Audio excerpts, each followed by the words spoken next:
Hello, hello, hello, and welcome to another Hello. Saturday Night Shadow Whispers in the Night with myself, Jenny, and my fabulous co-host, Robin. Robin, I am loving your hair. Oh, thanks. It's not mine. Like it. No, I just got this. It is a wig, but I thought it was super cute, and I got it from my friend Dawn Marshall at Lazy Girl Approved. Right? She sells a bunch of these, and they're all fantastic. But I fell in love with this one, so I had to wear it. It's okay. I hope it's okay. Compliment me. Beautiful, beautiful. Oh, thanks. I'm just playing. You look fantastic as always. Like I love your hair. I like it when it's like. Well, I'm kind of messing around with it. I'm kind of like trying to look nice, and then I just want to dye it pink and kind of shave it again. Yeah.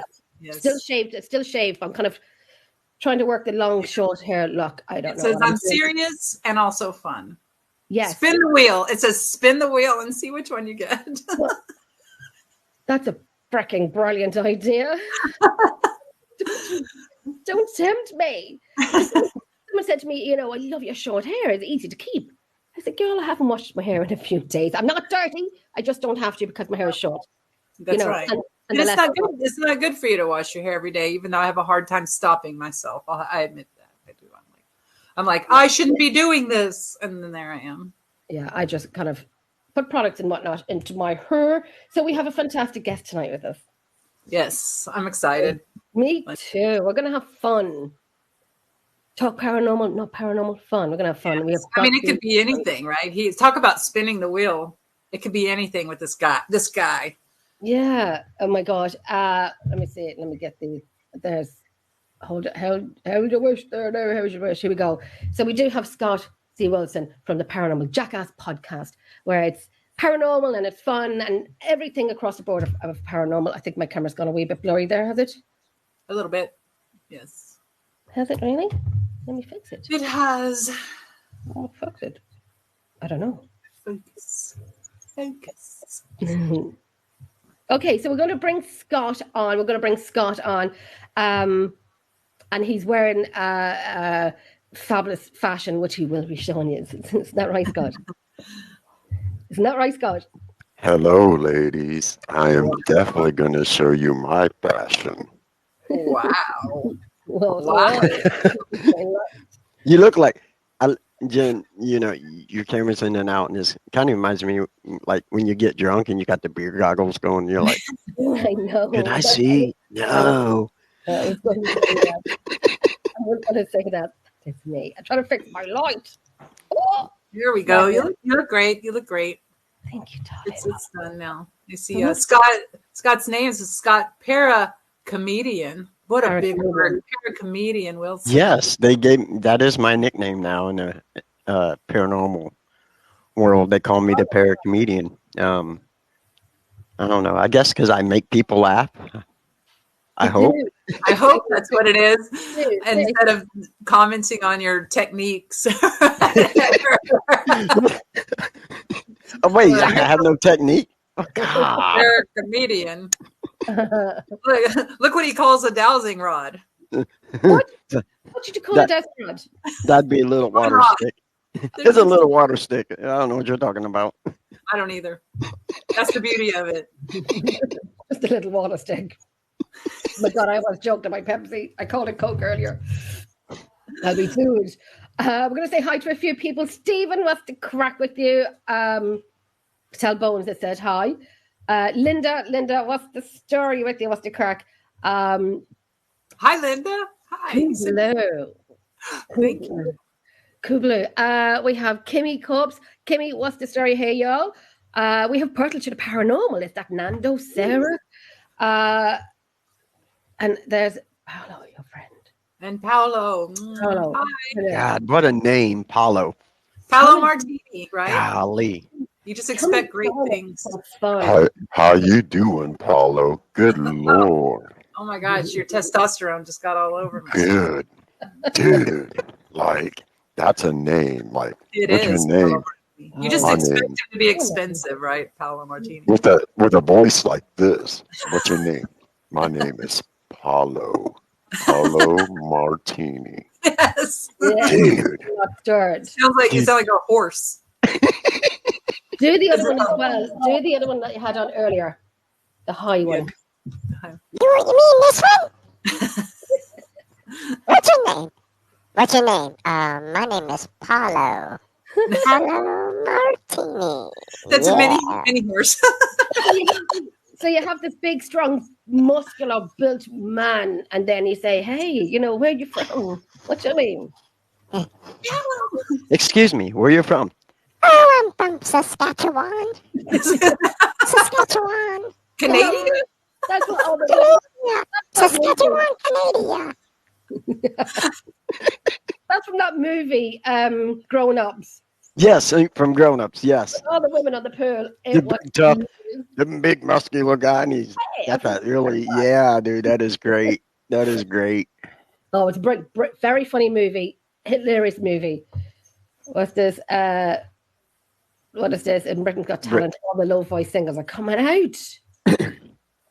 Dude, there is something about low voice singers when you look at somebody like Barry White. Yeah. You know, he had that voice, that sexual healing.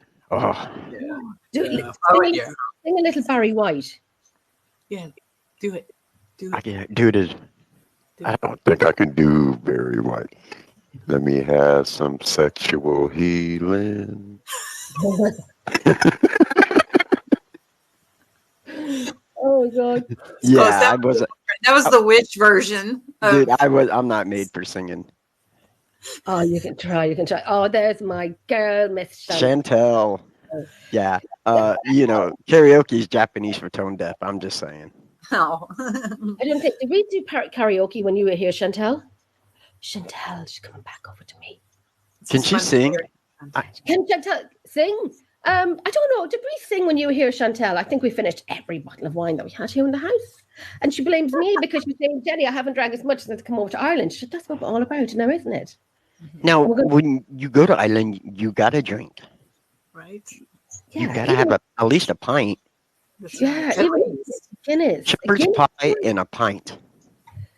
If you're an infant, you have 1 pint, I guess, and then you have to move on to all the wine. And it's nice Guinness, and you don't know if it was really that nice, so you have to have another one just to check that the first one was nice. Yes. Oh, we drank. Yes, we did. Yes, we did. Yes, we did. We had fights with the cat. We drank. Fights with the cats. Nice. And the cats won. Basically, yes. The cat did win. It's not right, Chantel. We won't talk. We said we'd never talk about that again. Oh, and we did that. You know when you have that flatbread and you drink water Yes. and you slap it, and we only had David Oman. Oh, tortillas.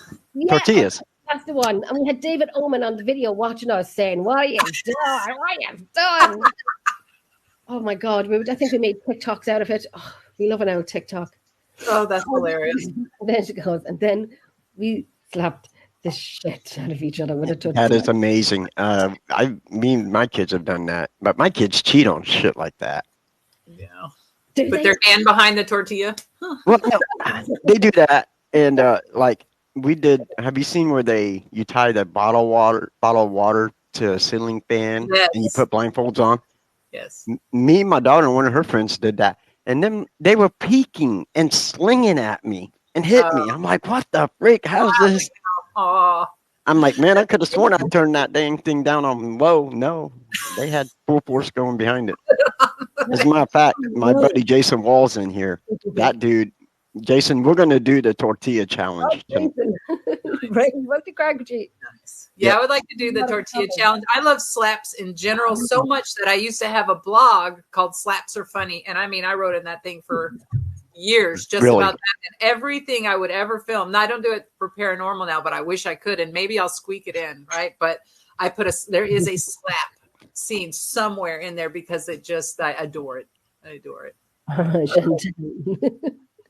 I don't know what you're talking about, Raymond. You must be talking about Robin and Jen, because I'm not trouble. I'm as innocent as they come. You know, I heard you can sell your loads of trouble on OnlyFans.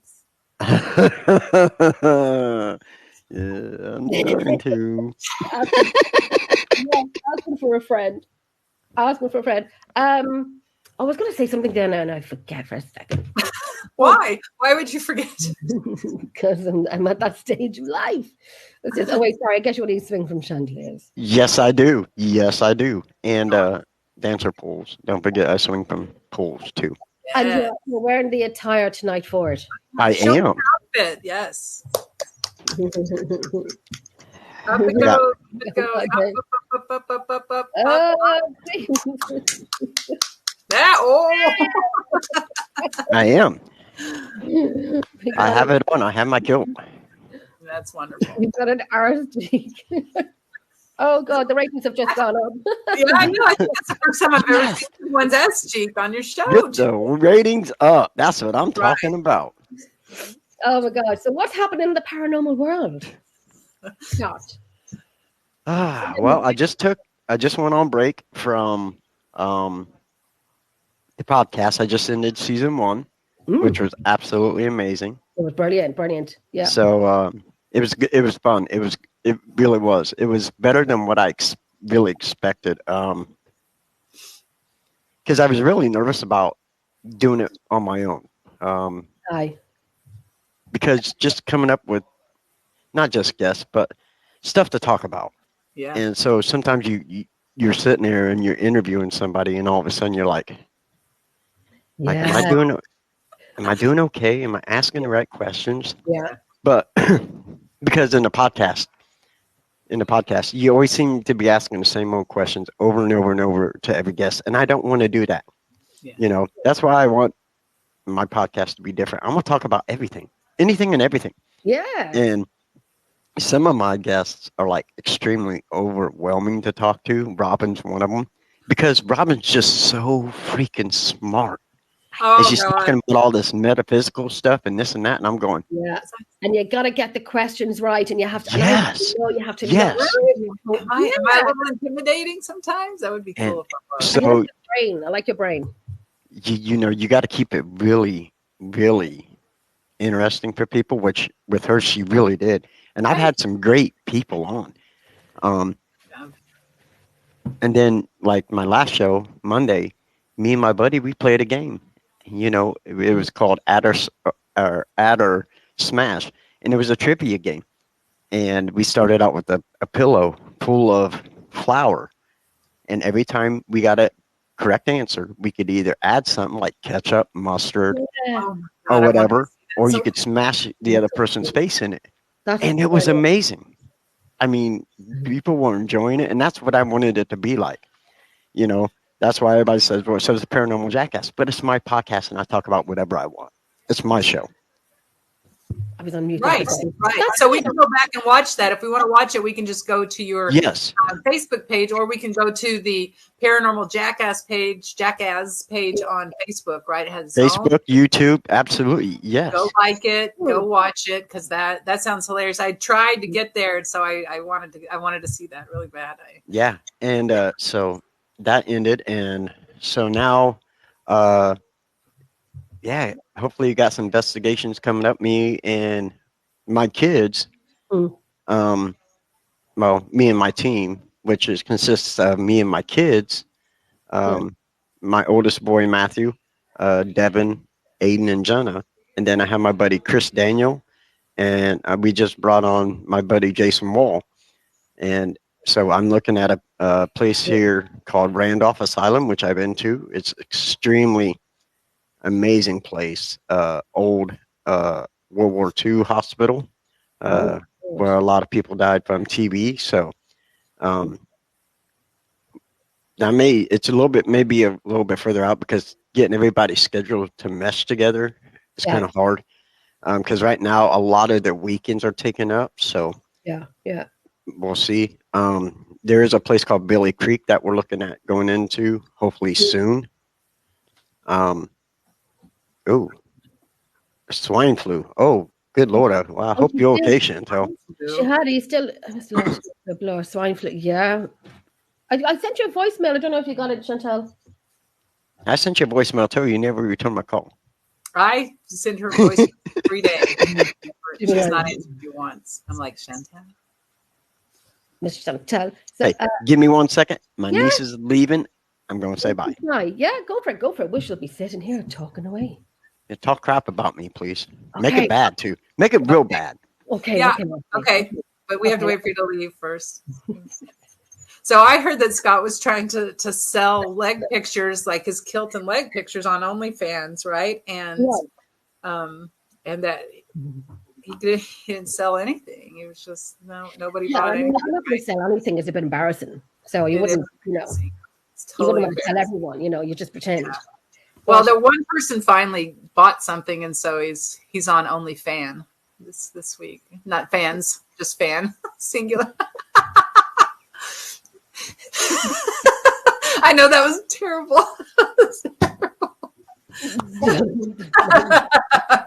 OnlyFan, and it turned out to be his other account. It was him. He probably bought his own pictures just to, you know, have money. You know, Yeah, just to say he's been selling. but it's not really coming in because Show his phone. He can show his phone that it has sales, but then really it's just leg pics. it was all good and nice and quiet. Well, then you guys are fired. So, so my niece came in from Michigan, and I get his message today. She's like, "Hey, you guys home?" I'm like, "Oh yeah," and yeah. So she came pulling up in the drive, and my great nephew Braxton, who's going to be a freshman, comes driving up in the car, and I'm like, "What the frick is that?" I'm like, "There's no way." So yeah.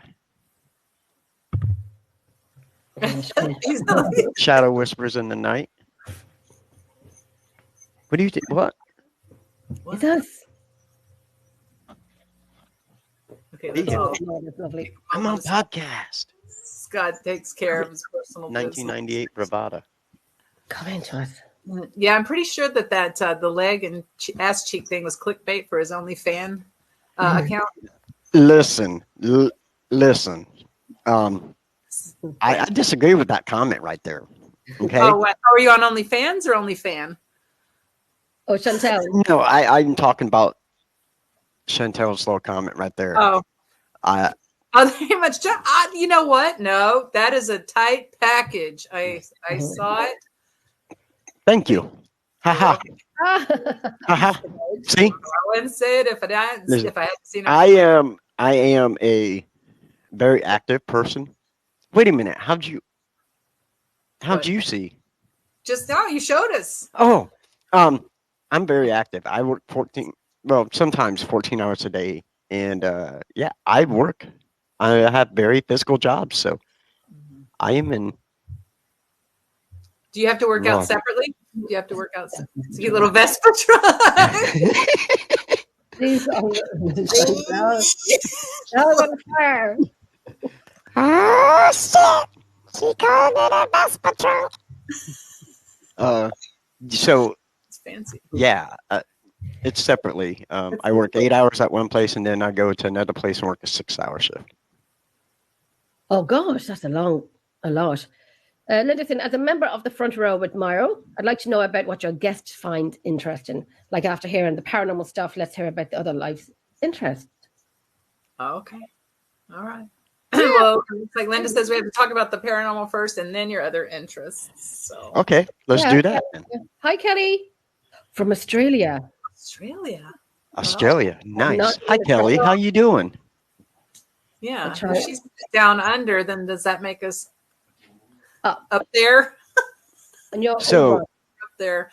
But really, though, what was the first, I'm sure people talk about asking the same questions all the time to guests, but truly, what was your very first thing that ever happened to you that you thought, hey, and how old were you? Like, hey, this isn't normal. Yeah. But it's weird that you asked that, because growing up in the late 70s, through the 80s, we didn't talk about that stuff, and I think the very first experience that I still do not have any explanation is, let me see, I was probably 6 or 7, and we lived in a little two-bedroom house. So me and my sister, Missy, who's 3 years older than I am, we slept in the same bed, and my parents had their bed. And I remember laying there one night, and our bed just started shaking. And I remember getting up, jumping up and running into mom and dad's room, waking them up with my sister and telling them there was something going on in our room, blah, blah, blah. And they did not believe me, either one of us at the same time. So, but I still remember that, like vaguely. I remember that happening. Yeah. So, and I live in Indiana, so earthquakes are not too common here in Indiana. So I'm just saying.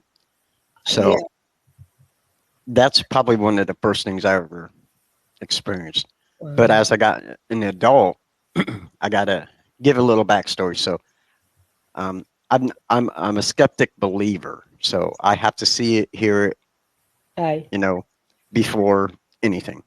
2017 or 2007, when Taps and all them were coming out, Yes. we would sit and watch that. Mm. And one day there was an ad in our local paper that says, hey, looking for anybody. Do you want to be a ghost hunter? If you're interested, email us. I'm like, that ain't going to happen, And I was talking into doing it. So I sent this group an email.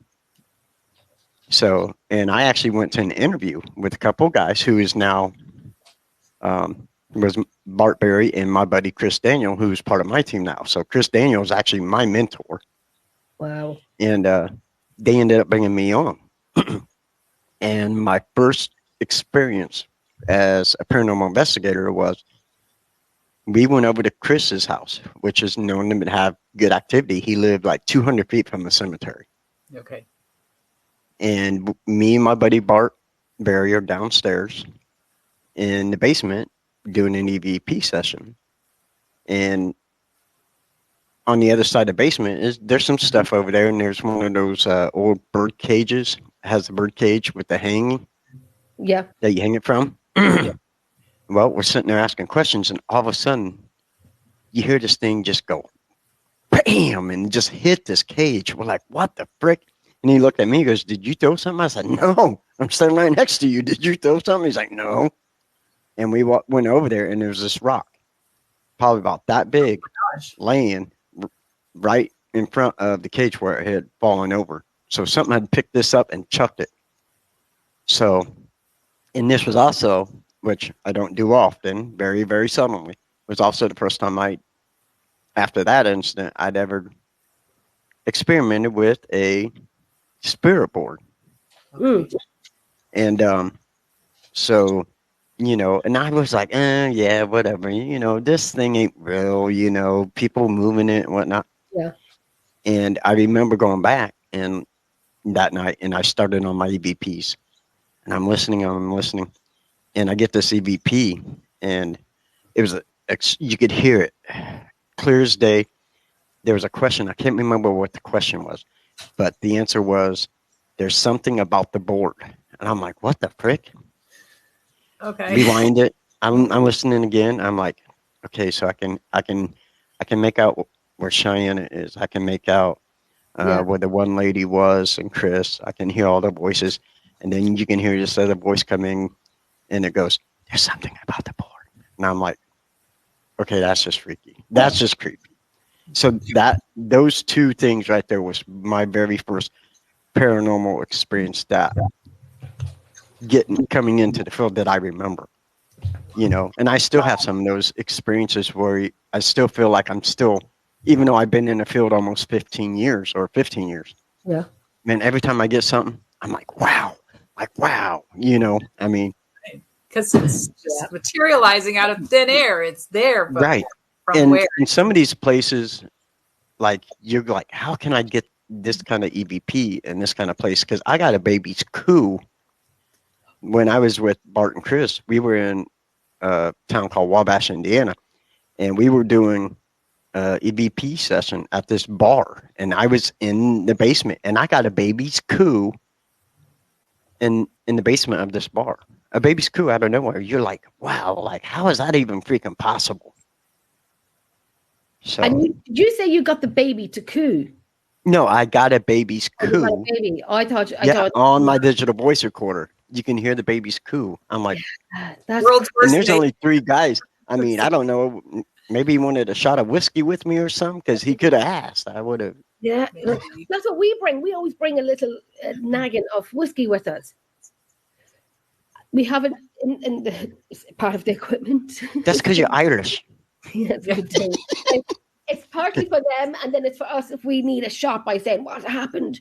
Hi, Right. Anthony, because I know I was out the other night, and we went out to the Drogheda Museum, Millmount, Emerald Isles location. It's myself, Lou, and Alan. What a night we had. We went for 2 hours. Sport of the moment, went for 2 hours, and it was probably one of the best nights we've had. One of the best nights.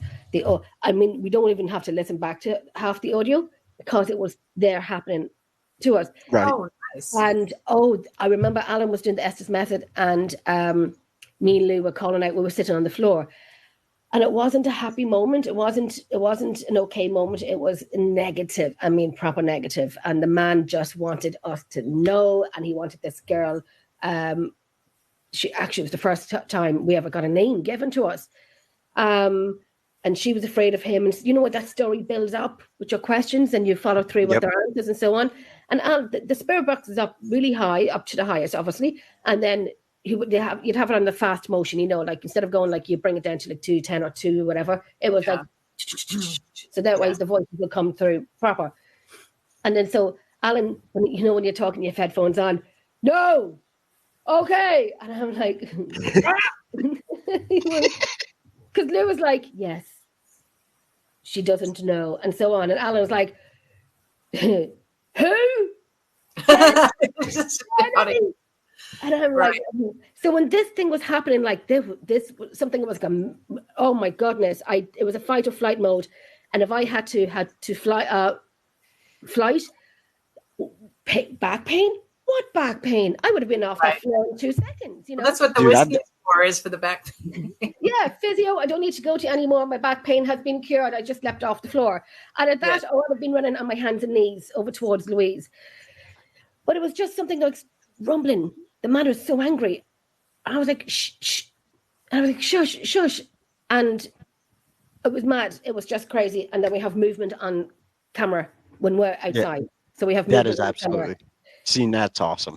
It was bloody brilliant. It was brilliant. I don't know why I got talking about that. I don't know what was in my head, but yes. No, that's good. Hey, Anthony, how you doing, brother, man? That is my buddy, Anthony's Anthony. on with me very soon. He's my boy, man. You know, we didn't do he did his show last night, and normally we do Unholy Trinity. So, but that's my boy, dude. I love that dude, That's man. Anthony. He's on with me, I think, next week. Dude, he is such a good dude. I'm looking forward to it. I'm Is that looking forward another to it. Indiana brethren person? So there's a lot No, of. yeah, Anthony's actually from Texas, so. Texas, Oh, yeah. okay. Nice. So that'll be fun. It depends where I'm at. Like if I'm in a small room, you know, like at the Bell Mansion, I will put my digital voice recorder on if there's a dresser or something. Yes. Very seldomly do I hold it in my hand, just because I don't want to contaminate anything. But if I make movement and I know it's going to be on there, I make sure I mark that on my digital voice recorder. Absolutely. Yes. You know, because that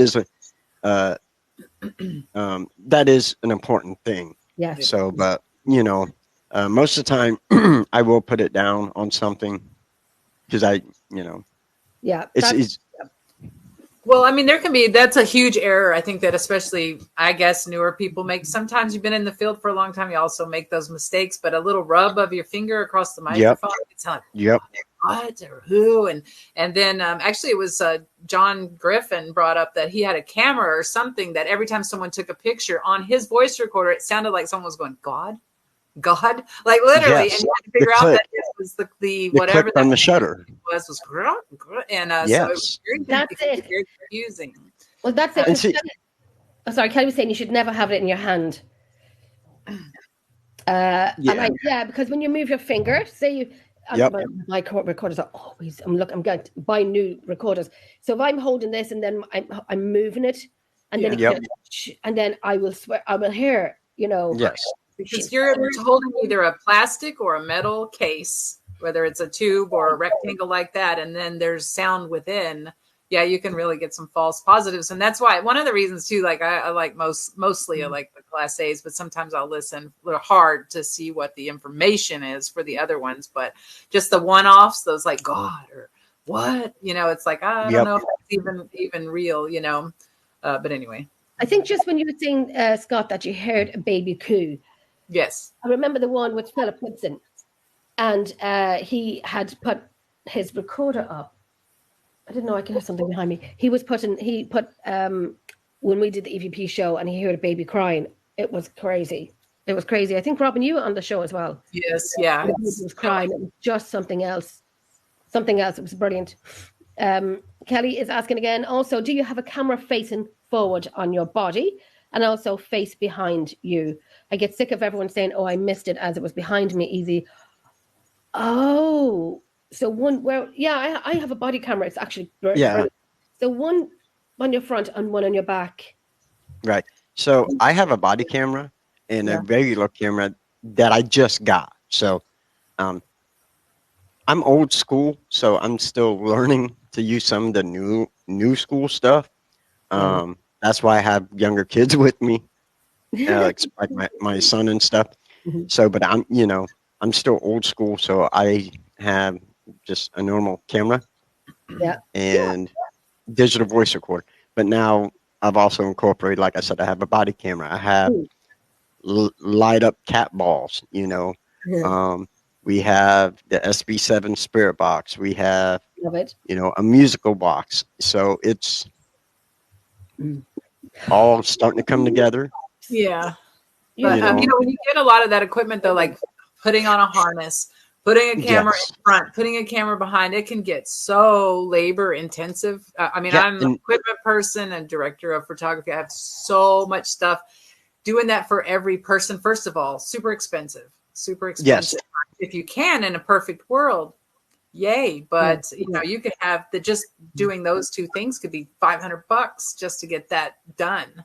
Just to have the camera facing forward and behind you, a decent one that actually has IR behind you. Hey, Greg. Anyway. Hello, Greg. And it's time consuming. It's very time consuming. Because when you think about, you get all this equipment, like cameras, and you got to run wires. Okay. Well, it's time to start the investigation, and you're running wire. Well, an hour, 2 hours into your investigation, you're setting up. Well, that's 2 hours you could have been investigating.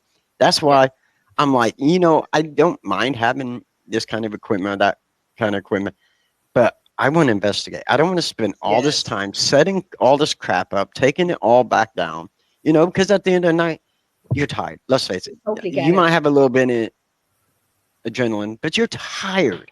Okay, I just want to go home. Oh, now I got, an hour, 2 hours of packing everything up, and that's me. And they're always things required. And then it can cause actual problems in a team. Let's talk about little problems in a team. Yeah. Where it was, for instance, like everybody loves to be on the camera and have the CCTVs, but the wires are dirty, they're heavy, they get tangled, and you find, and so they were like, well, you own it, you should be putting it all up and taking it all down. That sort of thing. And for me, then it causes a little bit of problems. You're like, you're just sitting there and you could be helping me, or you can watch me work, that sort of thing. And you got to have the right people and that will help. You got to make sure you all this equipment, and you better make sure all every piece is at. Well, that's the one that I got from oh Jesus, this here. Oh, Jennifer's dropping everything. From Jeffrey Codderton. So his paranormal research journal. So you put in the date, the time, who was with you, hot spots, and so on and so on. And the other one is this one here, which is a special edition. And this you put in gear checklist before and after, item and quantity, and it's there. And it's if it comes through, and it's quite brilliant. It keeps 4 pages later. I know it's I used to do something called the Star Notes by Brian Byers back in the I'm going to say the late 90s. Oh, I'm dating myself or whatever, but I absolutely love that. And I find myself literally, I have butcher paper, the wide paper on a long roll, and I will have something that covers an entire door of lists of things. There's so much stuff sometimes. And then one of the main things too, that I know that is when packing up and you are so tired, like Scott was talking about, you're exhausted, is to use that list. Because I was at Wildwood Sanitarium once and I saw Dale Sr., one of the owners or whatever, and he opens this drawer and just out of the corner of my eye, I go, that camera looks just like one of my CCTV cameras in my mind, right? Didn't think another thing about it. And then later we were unpacking and I was like, one of my cameras is missing. And it dawned on me, I had left it there before and they saved it. They didn't know whose it was. They're all marked now, trust me. But like I had forgotten one and didn't know. So what if I was, 400 miles away or something like that? So I was super lucky to get that back. That's, And that's why, like, when we went to Pennhurst back in April, I kept it to the bare minimum. Bare minimum. Yeah. Like, no. Because I don't. There's like 7, 8 buildings. I don't. At the end of the night, I don't want to have to walk through each building, go through each room to make sure I have my equipment. Yeah. I do that though, and sometimes I don't want to, but I do. Like we'll just walk through. But I'll ask before now on the what are we planning on doing? You guys want heavy equipment? You want filming everywhere, or can we just bring our voice recorders and a camera? Can we just do it? That's it. Fast and hard. The guys that I have with me, Lou and Niall, they set up their cameras in each room. We set up downstairs and say one in the museum that's beside us. So say in the museum, and we would have a camera obviously on it, and we'll keep an eye on it because sometimes nights you have to go to room because you're hearing stuff.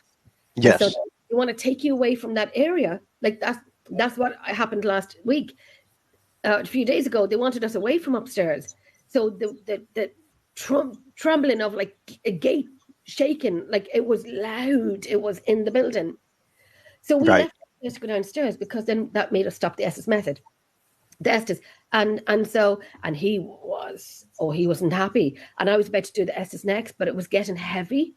Like I would never say, no, I'm not going to do it. I'd not make myself do it. I would do it, even though it's going to get heavy stuff, but the guys that I have, Lou and Niall, we all set up our own equipment, and at the end of the night, if I'm sitting down or Lou's sitting down, we'll all get each other's equipment and so on.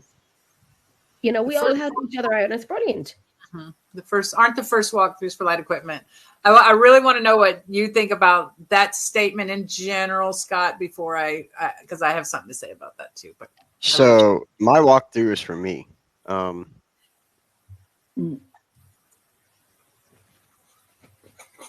One second. If this computer dies, I'm in deep shit. Oh, okay. Look it in. No, you're good. You're good. Hold up. Ooh, my tushy's cold. He's doing his first walkthrough under his desk right now. He's heard some strange noises come from his chair, and he's gone to investigate because that's what we do. Yes. So, believe it or not, the only thing I take for my walkthrough is a pad of paper, and I want to know where the hotspots are, and that's it. I don't take equipment. I don't take pictures. And that's just how I am. That's the way I've always done it. That's and I know people like, well, you need to do this, you need to do that. No, actually, I don't, because everybody does their own thing differently. Thank you. That's it. I mean, I can take pictures, but when I'm walking through, I want to look at things. I want to visualize everything, like I used to carry tape. So when there's a hot spot, you can take, black electric tape and you go to a room. Okay, this is where this, they say full body apparitions. Okay, I'm going to put a camera here, put your X there, but that's brilliant. When and that's just, that has always been a good thing to do. Yeah. Sometimes there's so much information, right? In these there's so much information. Location, like you go, okay, I know where there was a room where something happened, but so it's fantastic to go back and find your X, find your piece of tape. Yes, I like that. But as far as Linda's comment about, aren't the the first walkthroughs for light equipment. It really, to me, like my answers too is depends on the location, depends on Yep. what you're doing. Like, what is your goal? So you have to know, what's my goal tonight? Like, where am I on the spectrum? Am I just ghost hunting and am I being excited tonight? Or am I looking to, grab hard evidence on camera or whatever? Because a lot of times I'll tell you, walking through and you're bringing your cameras with you and CCTVs, have that voice recorder rolling, because a lot of times they have comments on that, and you might not necessarily just be doing the first like walkthrough of a building and just trying to find out, get an initial EVP of who's in the room or is there anything going on in this room. Yep. If you go about your business, and you could have other stuff, is my point. It just depends on your goal and the location. That's Yes. like Robin, the same. That depends on the location. When, say, we walk into the museum, the recorders go on straight away. Yeah. Straight away. Alan always has the recorder on. I'll have one in the reception because I like the reception area. And then, so the recorders are running all the time. Alan's recorder is voice activated. So say if we do a 20-minute session, it would probably take about a minute to listen through 20 minutes because it's just voice activated, which is great for playbacks. And then pen and paper, write down date, who's in the building with you. Yes. Yep. The hotspots, what equipment you've used, what equipment you need to pack up. And it gives you a little paragraph where you can elaborate on your night and so on. So I really like the journal that you're holding up, because then you can definitely compare each time you go to the same location what the expectations are, not necessarily just to keep going back to the hotspots that Scott was talking about, but just to see. It's hard to remember everything. You think you're going to, but you can't. You just can't. And then also someone else can share their evidence or data, that sort of thing, and you can go, ha ha. I actually got the same thing. This is my invisible journal. It's in my journal. Yes. Yeah. I was watching a video this evening. A team went down in Leap Castle for the very first time. I mean, the excitement was brilliant from them because it was like, you've been there a few times, so the excitement that they were going to have a great team from up the north. And so I watched one of the videos, and there was a double SS method going on. And they were coming up with the same words. I know me and Lou did it as well. And they said the word Lucifer, devil. And I had just come and saying, we got devil on the spirit box the last few weeks we were there. And I said, did that say devil? So yeah, it was on par. It's the same to what we had gotten a few weeks ago. Right. And it was our first night ever there a few nights ago. So what's exciting about that too is that correlation of that. To me, the excitement is, I think back when I first started doing it, like as Scott says, he's been in the field for like 15 years or so, right? So Yes. me too. That being a researcher, and that's more of the researcher. So writing down everything to keep the notes or whatever was a super rare thing, and I feel like the scale is tipping towards more people doing that, becoming real investigators, using Yes. like forensics even at some point, but keeping those journals and being a researcher, where I think when this field really became popular, like it also of course coincided with the internet and everybody sharing everything. Yeah. And so a couple of TV shows, but people just wanted the scare, the wow, and I'm thrilled that it's moving closer to that, the data driven type of stuff. There's still the wows, but Oh, absolutely. And I can't hear you, Jenny. sorry, I was blowing my nose and I had no. And to Louise, I want to. That is the one thing I do is if I don't take anything on a walkthrough and there's stuff going on, that's just evidence I didn't capture. And I know people are like, oh, well, you didn't get it. Well, as long as I experience it, that's what I'm there for. Okay. Yeah. I've been in this field 15 years. When I first started out, it was all about promoting a team and getting in somewheres to investigate residentials. Okay. Yeah. When I started out, you didn't hear about Waverly Hills that much or all these different places. Yeah. So back then it was about promoting yourself, putting your evidence up on the internet. Yes. So people say, yes, I want this team to come and investigate my house or this or that. But now I'm not about that.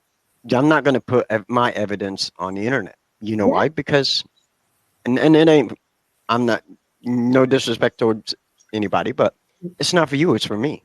This is about me and my personal experiences now. Okay. I've already been on that part of promotion, promoting a team, Yeah. a team. Okay, I'm done with that. Do I have a Facebook page for Flatline Paranormal? Absolutely. If you look on there, is there some stuff posted on there? Absolutely. Is there a lot? Absolutely not, because I just don't. Do I promote the podcast? Yeah, because that's my baby. Yes. Now I have 5, 6 other members of Flatline who are more than welcome to post whatever they want to on Flatline Paranormal. Mm-hmm. Do they? No, and I'm fine with that. Yeah. Because we don't have to. For me now, investigating is about me and my personal experiences. I want to have personal experiences. Yeah. It's really awesome that I think is worthy enough to share for people to check out. I'm going to do that. And am I ready for somebody to say, "Oh, well, that's not real, that's not fake"? Absolutely, because I've been through that. Well, that's it. Yeah, your personal experiences is what, like you're saying, is what you know, what you've witnessed, what you've seen, what you've heard. And I know, like, Yes. Louise, now she's Emerald Isle. Louise is my right-hand lady. Like, I couldn't do anything. Like, seriously, she does the videos. She's brilliant. And I'm saying that, not just saying that because she's watching. I mailed her and I said the same thing to her. So she's like, I'd be lost without her, genuinely. And her husband Niall, they're on the team. And I mean, of many years of doing this, and I've had some clowns, if you're watching, on my team who are not on it anymore. Walk. That was me. Completely. It was just brilliant to finally have a team that is friends, and we do stuff outside of the team of locations, Yes. And it's bloody brilliant. And I know we're going to London in August. We're going over to Russell Edwards. I had him on my Russell Edwards. You interviewed him. Yes, Russell Edwards is is freaking amazing. I have his book. It's over there on the table. I bought it, and we had him on the show a few weeks ago. But let me tell you, he said, "Jenny, is this viral?" And I said, "Yes, Russell, it's live. It's video." He goes, "Good, because I'm on location at Whitechapel." Where are you? That's where all the murders happen. Oh, Yeah, I'm so gave jealous. us a personal tour of all of the several of the actual sites where the bodies were found. and I freaking missed it. Oh my god! You can watch it back. Watch it back. I'll tag you in it. It was a highlight. It was a freaking amazing interview, amazing show. To see where he stood, see down there, he said that's where one of the ladies was murdered and whatnot. And then a prostitute came up to him looking for money. Yeah, and a real live one. A real one. Like, and she said hi to everyone on the show. Did a little It was something else. It was something else. And that's Lauren there. No, it was amazing though that where someone there was actually a real hooker. I couldn't believe it. I thought that was phenomenal. Actually, it's like it's still like history just going on and on and on. We're going over to him now in August. We're booking our flights tonight, Louise, and so we're going over to him. Emerald Isle is going over to Russell. He's given us a private tour. That is awesome. Well, he gave us now some locations of where to stay in Whitechapel and London Tower and so on and so on. And then we're going to do the London catacombs. Oh my God! I have to come over. Will you do me a favor when you get to the location, like the drain where he was showing us where the torso was found? Would you please lay down on it and get someone to take a picture of you, like laying there? Okay. Dude, I know that sounds weird. That sounded weird, didn't it? But I dude, really that's weird. But I would do that. But I like it. Of course I would. I would too. Dude, I'm kind of jealous. I'm so lucky. Now I hate flying, and I do take Xanax when I fly. I'm proper petrified of it. But I mean, I'll do it. Like flying twice this year, I will do it. But so looking forward to it. We are now. We can just go. We can just go and just show up. He said, Russell Dude, said, I'd be down. Credit card. I can do a live from it. So we will be doing a live from it. We will film it. And Louise is talking about when we went into Leap Castle a few weeks ago, she had her camcorder running. And it was just that when she turned around and I was sitting at the fire and so on. And then when Louise turned around, the door in the conservatory, which is a great place, was closing by itself. No one's in there. And you can see, did your hair fall off? Did your hair fall off? I came back. I'm like, what? If you guys don't know, yes, this is a wig. It's for Scott because he likes chicks in wigs. I do. And that looks absolutely amazing on you. Isn't that fabulous? I'm sorry. Go ahead. I tried to be like, I'm like, see. I'm going to take a cold shower later now. Thank you. Lou got the door closing over, and you can see it, and it's quite brilliant. And that's like when you go in, she always has the camera on. Louise loves the camera work, so that was brilliant. Lauren, I can't see you. I can see you on. I have my phone because I'm on the Emerald page, but I can. I can't see. It's just still saying Facebook user. Yep. I can see Xanax working on a flight. Tried that when I worked at a daily newspaper. I got too relaxed and had to quit the Xanax. Xanax and gin and tonic. I am that person. I'm sorry. I know you shouldn't mix, and I shouldn't. I'm not promoting it. I'm just saying that's what I do. Otherwise, I would not get on a flight. Wow. But I did get into the cockpit a few months ago, May, when I flew over, and the pilots. Hello. I haven't flown in years. I'm going to. Uh-oh. Let us answer for you. Yeah. Hello. I can't. It's Amber from. Somebody's ordering leg pictures. This is yes, Linda. Yeah, this is a bangs wig, and I'll just say, since I'm talking about it, it's go to Lazy Girl Approved, right, on Facebook or on Instagram, and check out all of her really cool wigs. I should get a free one now. I've promoted her twice on the show. That's my dog there in the background. Laura, I am drawn to the history of religion and the spirits and the question why some stay while others move on. I know some may be trapped, but what about the ones who are not? People say those spirits have unfinished business. How do you really know? How do you really know if that's the real reason? Yeah. No one really knows about the spirit themselves, which is absolutely. When people say they have unfinished business, that's just it's speculation or theory. It's a theory. That is just a theory. Like, we honestly do not know why they would still be there. So the easiest way to do it is our speculation is, well, they still have unfinished business. They're going to tell you something, and something's happened.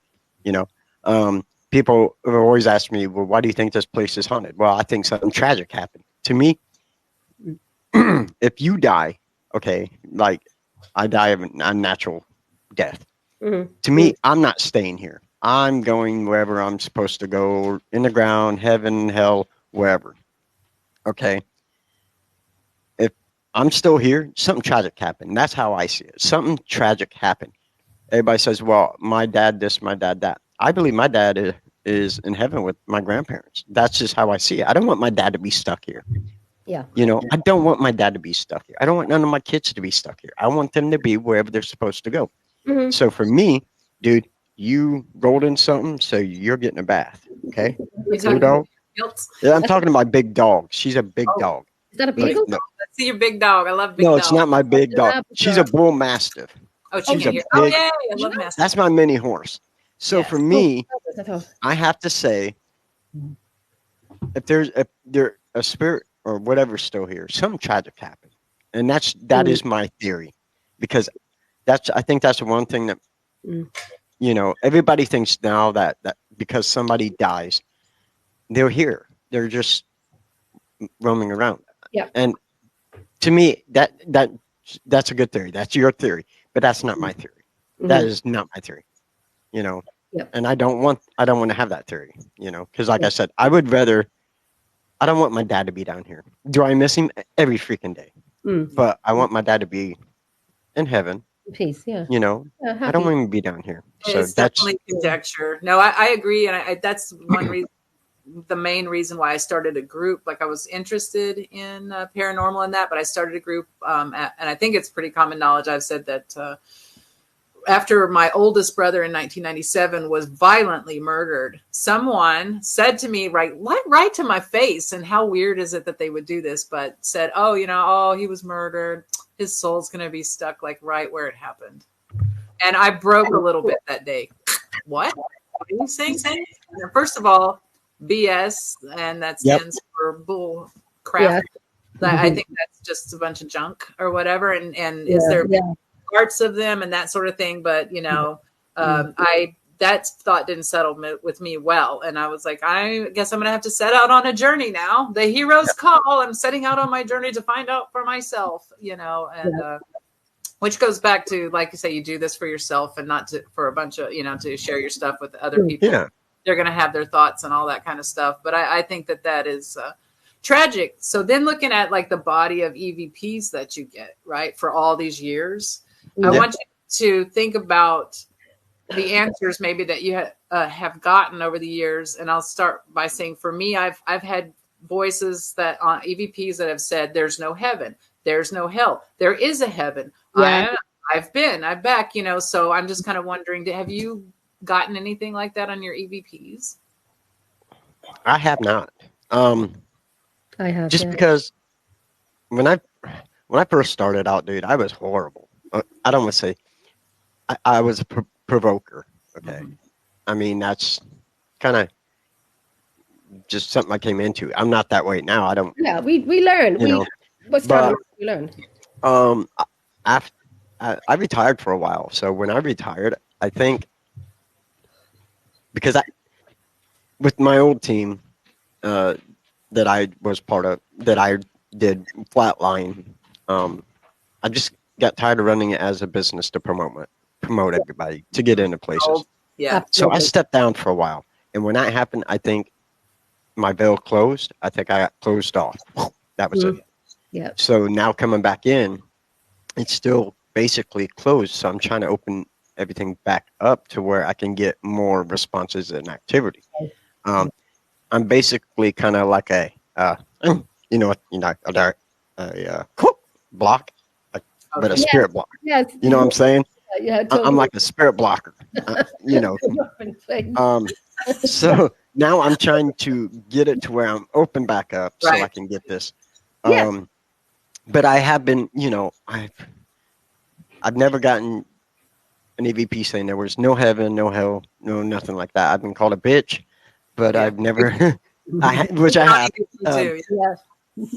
And that, for me, I'm kind of glad, that I have never gotten anything like that because, like I said, for me, I want to believe there's a heaven and a hell because I know I got an express lane to the other one.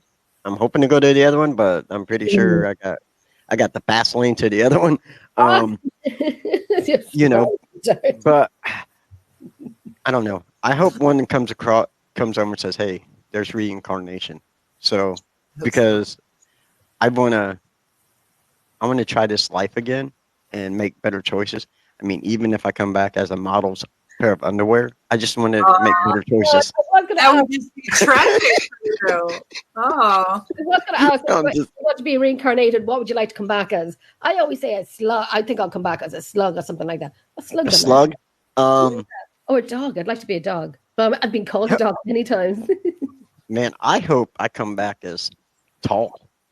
I want to be tall. I want to be tall. Man, no. Oh no, sorry, dude. If I do, maybe a dolphin or a wolf.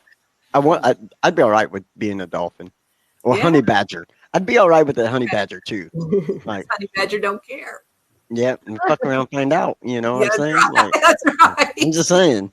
Yes. Have you ever heard the theory that there's a reincarnation theory that we come back over and over until we are everyone, that we have been everyone that has ever lived on the planet, like that we always keep exchanging. Yes. We have to have everyone's experience before we are complete and we're able to, I guess, graduate to the next level of wisdom and existence. Like I will have to go through everything you've been through, Jenny, everything that Scott's been through, everything that everyone that has ever experienced anything, you have to experience everything before you can move on. That's just a theory. It's not necessarily. I'm fine with that. I want to experience so much stuff. I love you too, Amber, and I hope I do come back home. And that's like, they say birthmarks is how you got killed in your past life, and that's weird because. Well, you don't want to know where my birthmark is. I have a birthmark right here. Yeah. You probably can't see it. I can know it.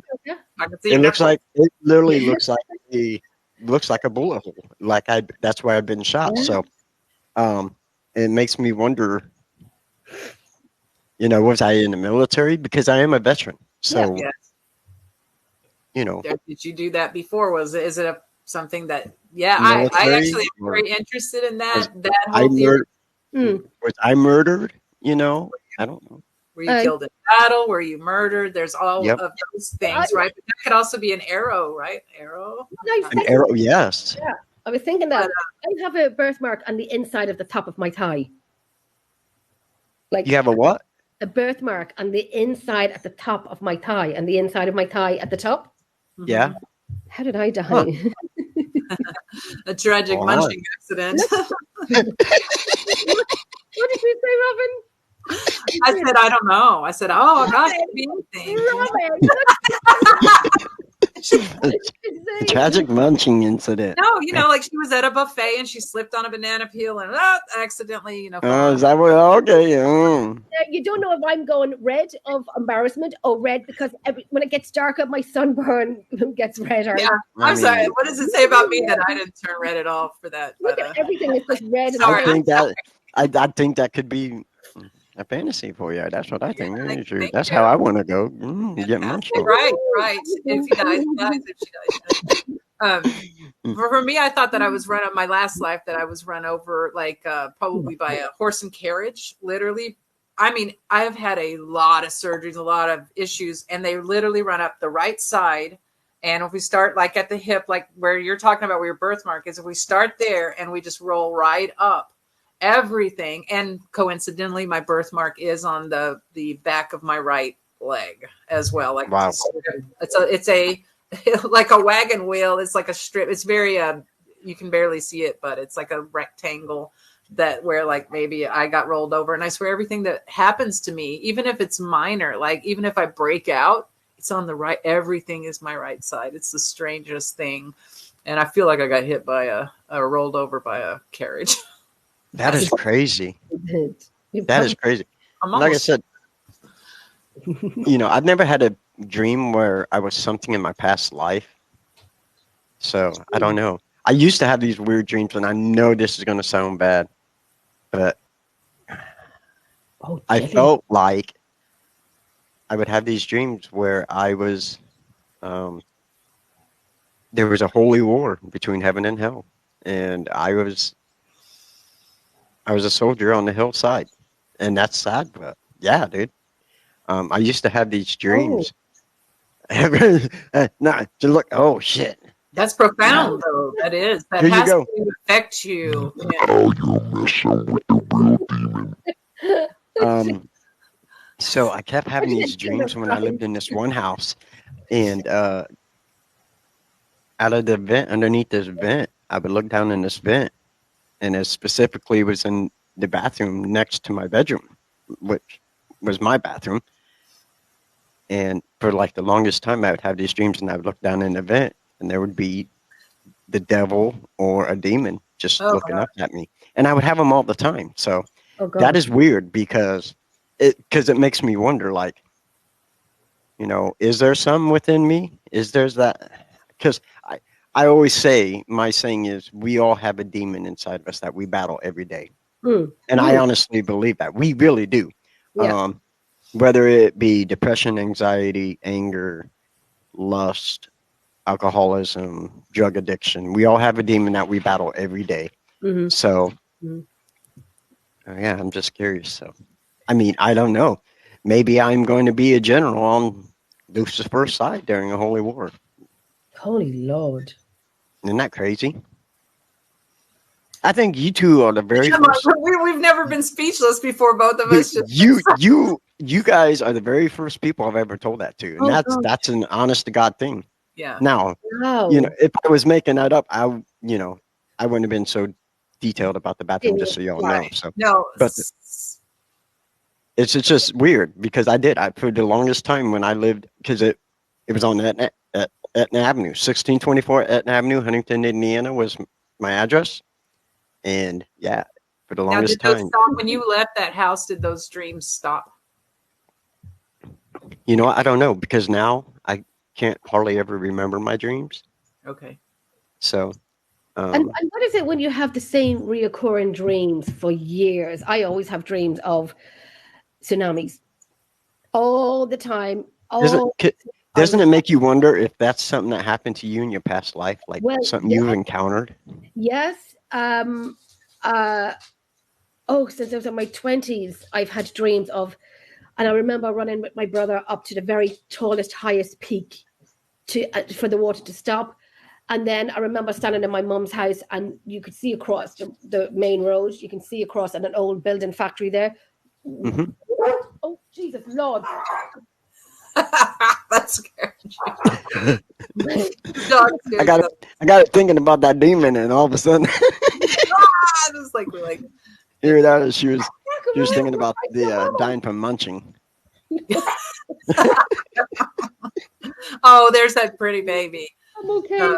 Oh, No, two. I've had recurring dreams too that are quite disturbing, and I'm sure that a psychiatrist would have a fabulous explanation for us. But also, and dreams pretty much that I'm certain are past life dreams as well, and not just. But the reason I asked Scott back to what I was asking about, did the dream stop when you left that location? Because when I was in Austin and I was being, Right. Basically tortured every night, I was having those dreams with the demon in it that was torturing me. I remember. Very and they stopped when I moved. And I thought that there was also other stuff going on. So I, Right. kind of curious, From what I remember, they did stop. Oh. Like when I lived there, I went through a lot of anger issues. I mean, they were bad, really bad. I ended up actually getting therapy over it, and so yeah, once I moved out, they stopped. But Okay. I'd also turned 21 Mm. at that stage, so during that time, guess what? So the Partying. dream stopped because you're drinking, right? And you're just passing that's out. that's the only thing I can think of. And I ended up, unlike you, who's a certified badass, I actually, when I lived there, I started taking Tang Sudo, so to try to better my mind and my body and whatnot. So me and my buddy Scott Rice would do that, and started on the weekends, and then we kind of got into witchcraft. Mhm. So it was a good time. Good time. I did it for the money. So Gosh. Robin, saying this is another part of it as well. Sorry about me having my reoccurring dreams of drowning and water and everything. And one of my dreams where I was in my mum's house in my old bedroom, and the tsunami was going to happen, and I get really thick rope tied around my wrist, tied around my husband's ex-husband. I'd untie him now. Sorry, Vink. Sorry, but I was tied. Sorry. Did I say that out loud? Am I mute? bye. But I tied around all of our wrists to keep us together. And I gave it to my sister as well for her husband and her children to keep her together as well.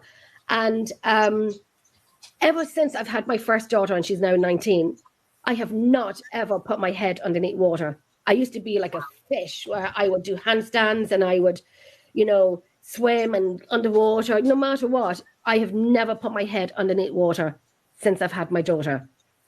You can't pay me to do it. And I remember doing the hell and back, and the first thing was jumping this huge water, and there's a line of car tires, and it was all iced water, and that's the Right. start of hell and back, and you'd have to go underneath the water to get to the other side.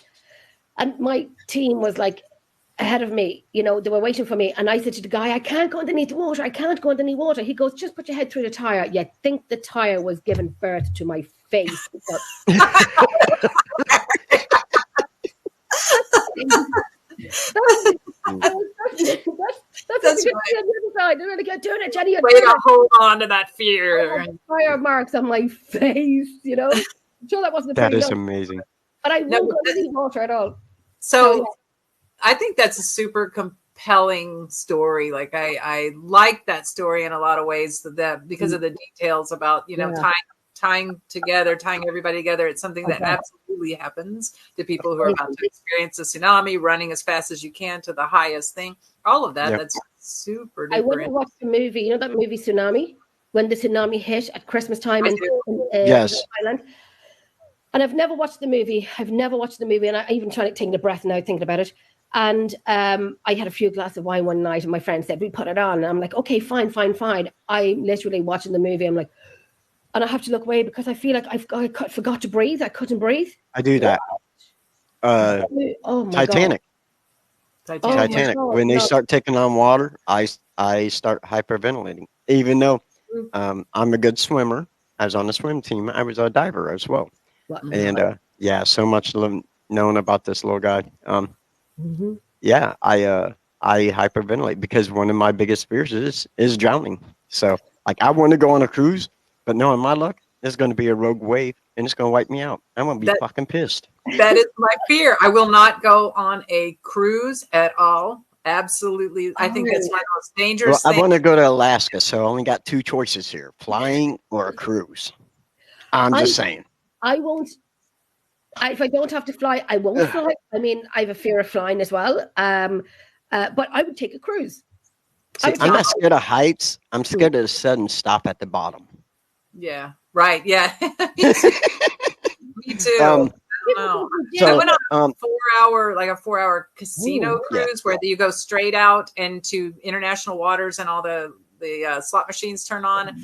And so I was inside for a very short, it was because I was with other people and everybody wanted to go. And so I was kind of like, oh, okay, no problem. But I had to stay outside most of the time. And I literally felt like I was just keeping a watch on where the land was, which direction, like, right. And casually I was doing it, but I could never, like, I didn't want to get disoriented. Like there was just this whole thing. And I tried to stay as casual as I could about it because I knew no one else was feeling what I was feeling. But I felt like it was my duty to keep a watch where the land was and which direction. Yes. I did.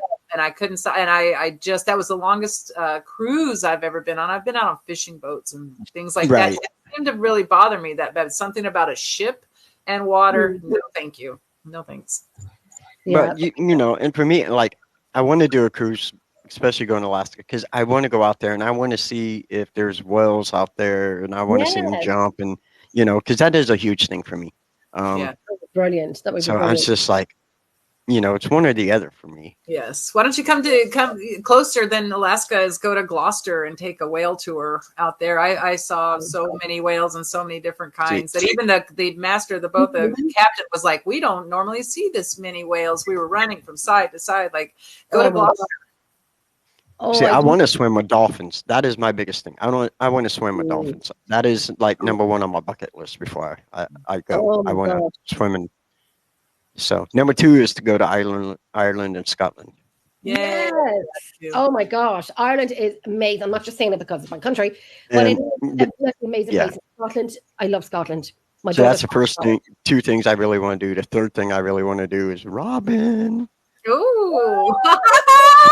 Not wig. Oh, Robin. Oh, hi. Hey. Well, we should go. Then we should go see Jenny together. Absolutely. Dude, that would be so amazing. Come over. We've so many places to do. It's an amazing place. It is an amazing place. I know we are heading off to Charleville in September the 16th, my birthday weekend. We're going with Gillian, who is here. She's coming up as a Facebook user. I don't know why I'm using Facebook user. Up the spook, so you know it's me. And Gillian, even at the beginning, how he is. It's Gillian. Hey, mommy, I gotta go wee wee. I'll be right back. I gotta go wee wee. Okay. I'm just saying. I want to say it like a little kid. I gotta go wee wee. Okay. Don't be like Let's be real quick because I got a kilt on. Show Gillian your kilt. Gillian is down and out awfully. Show Gillian your kilt. Oh, my kilt? Oh, you want to see this? You like this? Oh, Gillian, look. At this, baby. Oh, shit. Woo! You see that pretty little leg? Oh, Jesus. You're like a okay, I'm going to go wee-wee. Are we there yet? Okay, we're here. I keep expecting him to actually go. Like, okay, go for it. Oh, there he goes. He is going. Okay, I thought he was like, it's perfect time for me to fix this wig. It's like, I know. I didn't do anything to it. I just popped it on my head. You know, there's like. I keep getting redder and redder. I should have used Factor, but I didn't. So yeah, and in September, Speak Troop Show's Gillian Murphy, who's here, is holding a fantastic day. Myself and Lou and Niall Emerald are going down. And it's a day, I think it starts from 11 or 11:30, Gillian, and it goes right through into Charleville Castle to do an investigation with Steve Parsons. Oh, that's You were on with the show with me with Steve Parsons. yes, yep. I know. It's fantastic. Yeah, He yeah. was before the show too. He's Yeah. He's we excuse me, we met him in because I had him on the show a few times, and then I officially met him in last February at the Day of the Unexplained. Oh, fantastic. I have his books. I'm going to take my books with me to sign. So we're going to do an investigation with him in Charleville Castle. nice. Which is an awesome place. Awesome place. I've been in it. I just it's just so funny to like hear you say castle this and castle that, and you know. What are you doing? I'm going to Saturday night. I'm going to a castle.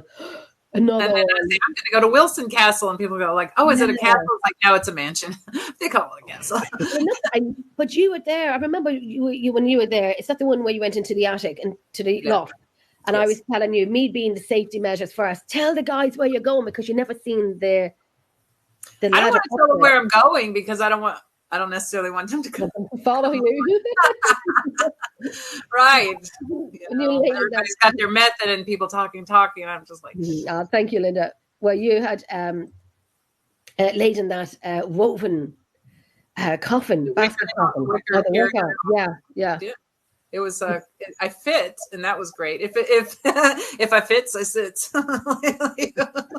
You know, and I would love to go to Ireland in Yeah. September, but I will be in New Orleans at the end of September. Oh, That's yay! right. There's a pair. Yeah, pair- I'll be at Beer Fest. Oh, that's going to be As- awesome. That's going to be brilliant. Yeah, so I'll be there.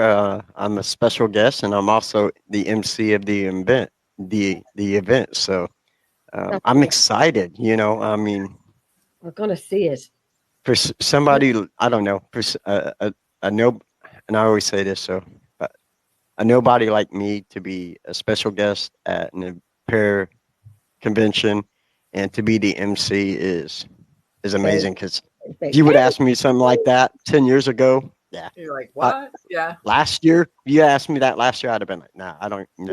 Yeah. Not There's me. another thing. The psychiatrist in me says you're suffering from imposter syndrome. Have you heard of imposter syndrome? Where you I have not.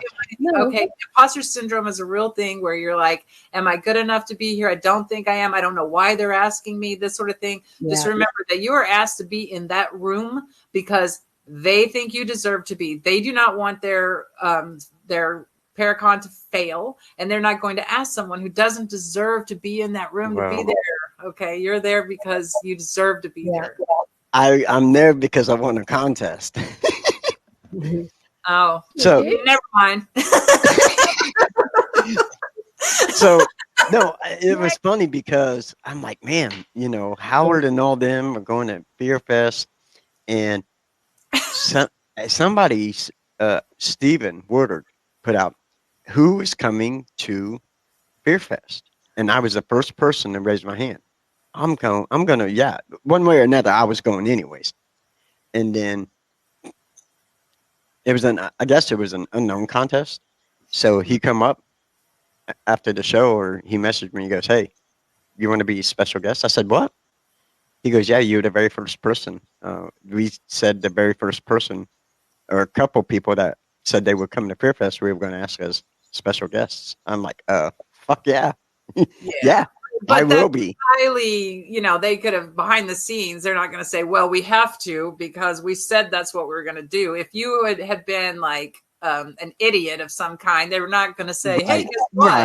Right. They would have just passed on that. But they're like, you know what? We're going to ask Scott. So don't talk yourself you. into imposter syndrome. I know They had the I choice won't. not to ask you. You just they remember did. Thank you, Lauren. You're And funny as hell, and you're going to be a fantastic, phenomenal, I sure and, hope so. Brilliant. Really fun. and then wear your kilt for your special things that you're going to do. Actually, I am wearing my kilt. Yay! I Oh, will you. be wearing my kilt.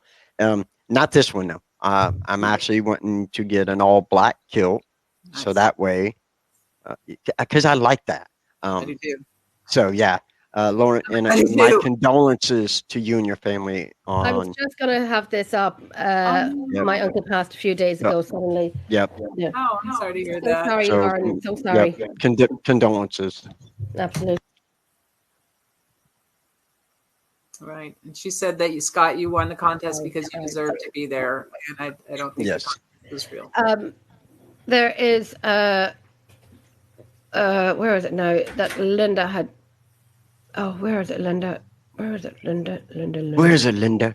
Linda. Linda, listen, Linda, listen, Linda, listen. Where is it?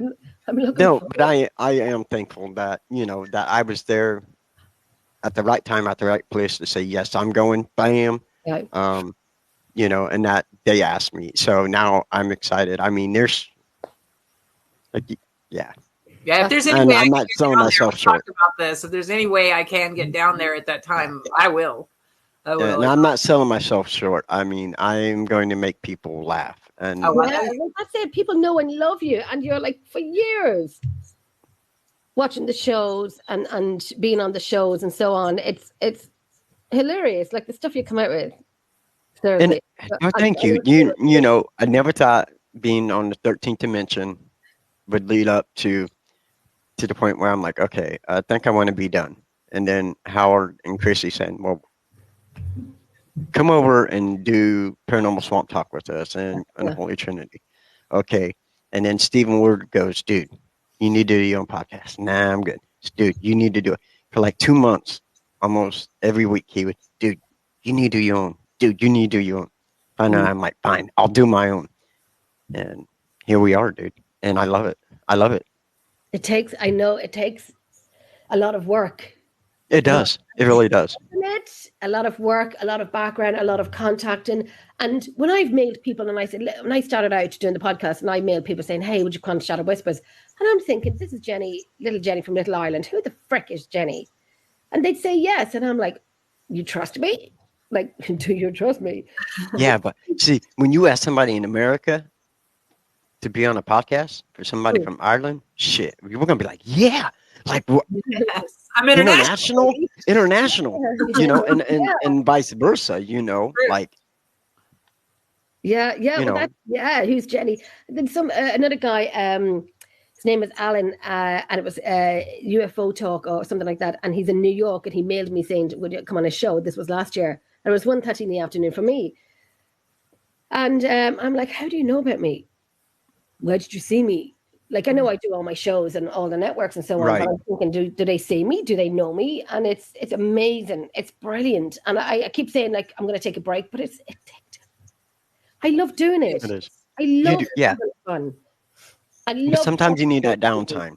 That was one thing that I learned when I was me, Tim, Crystal, and Jeremy was doing 13th Dimension. Yeah. Is I got burnt out. Like we were going long stretches. Yeah. And I started getting burnt out.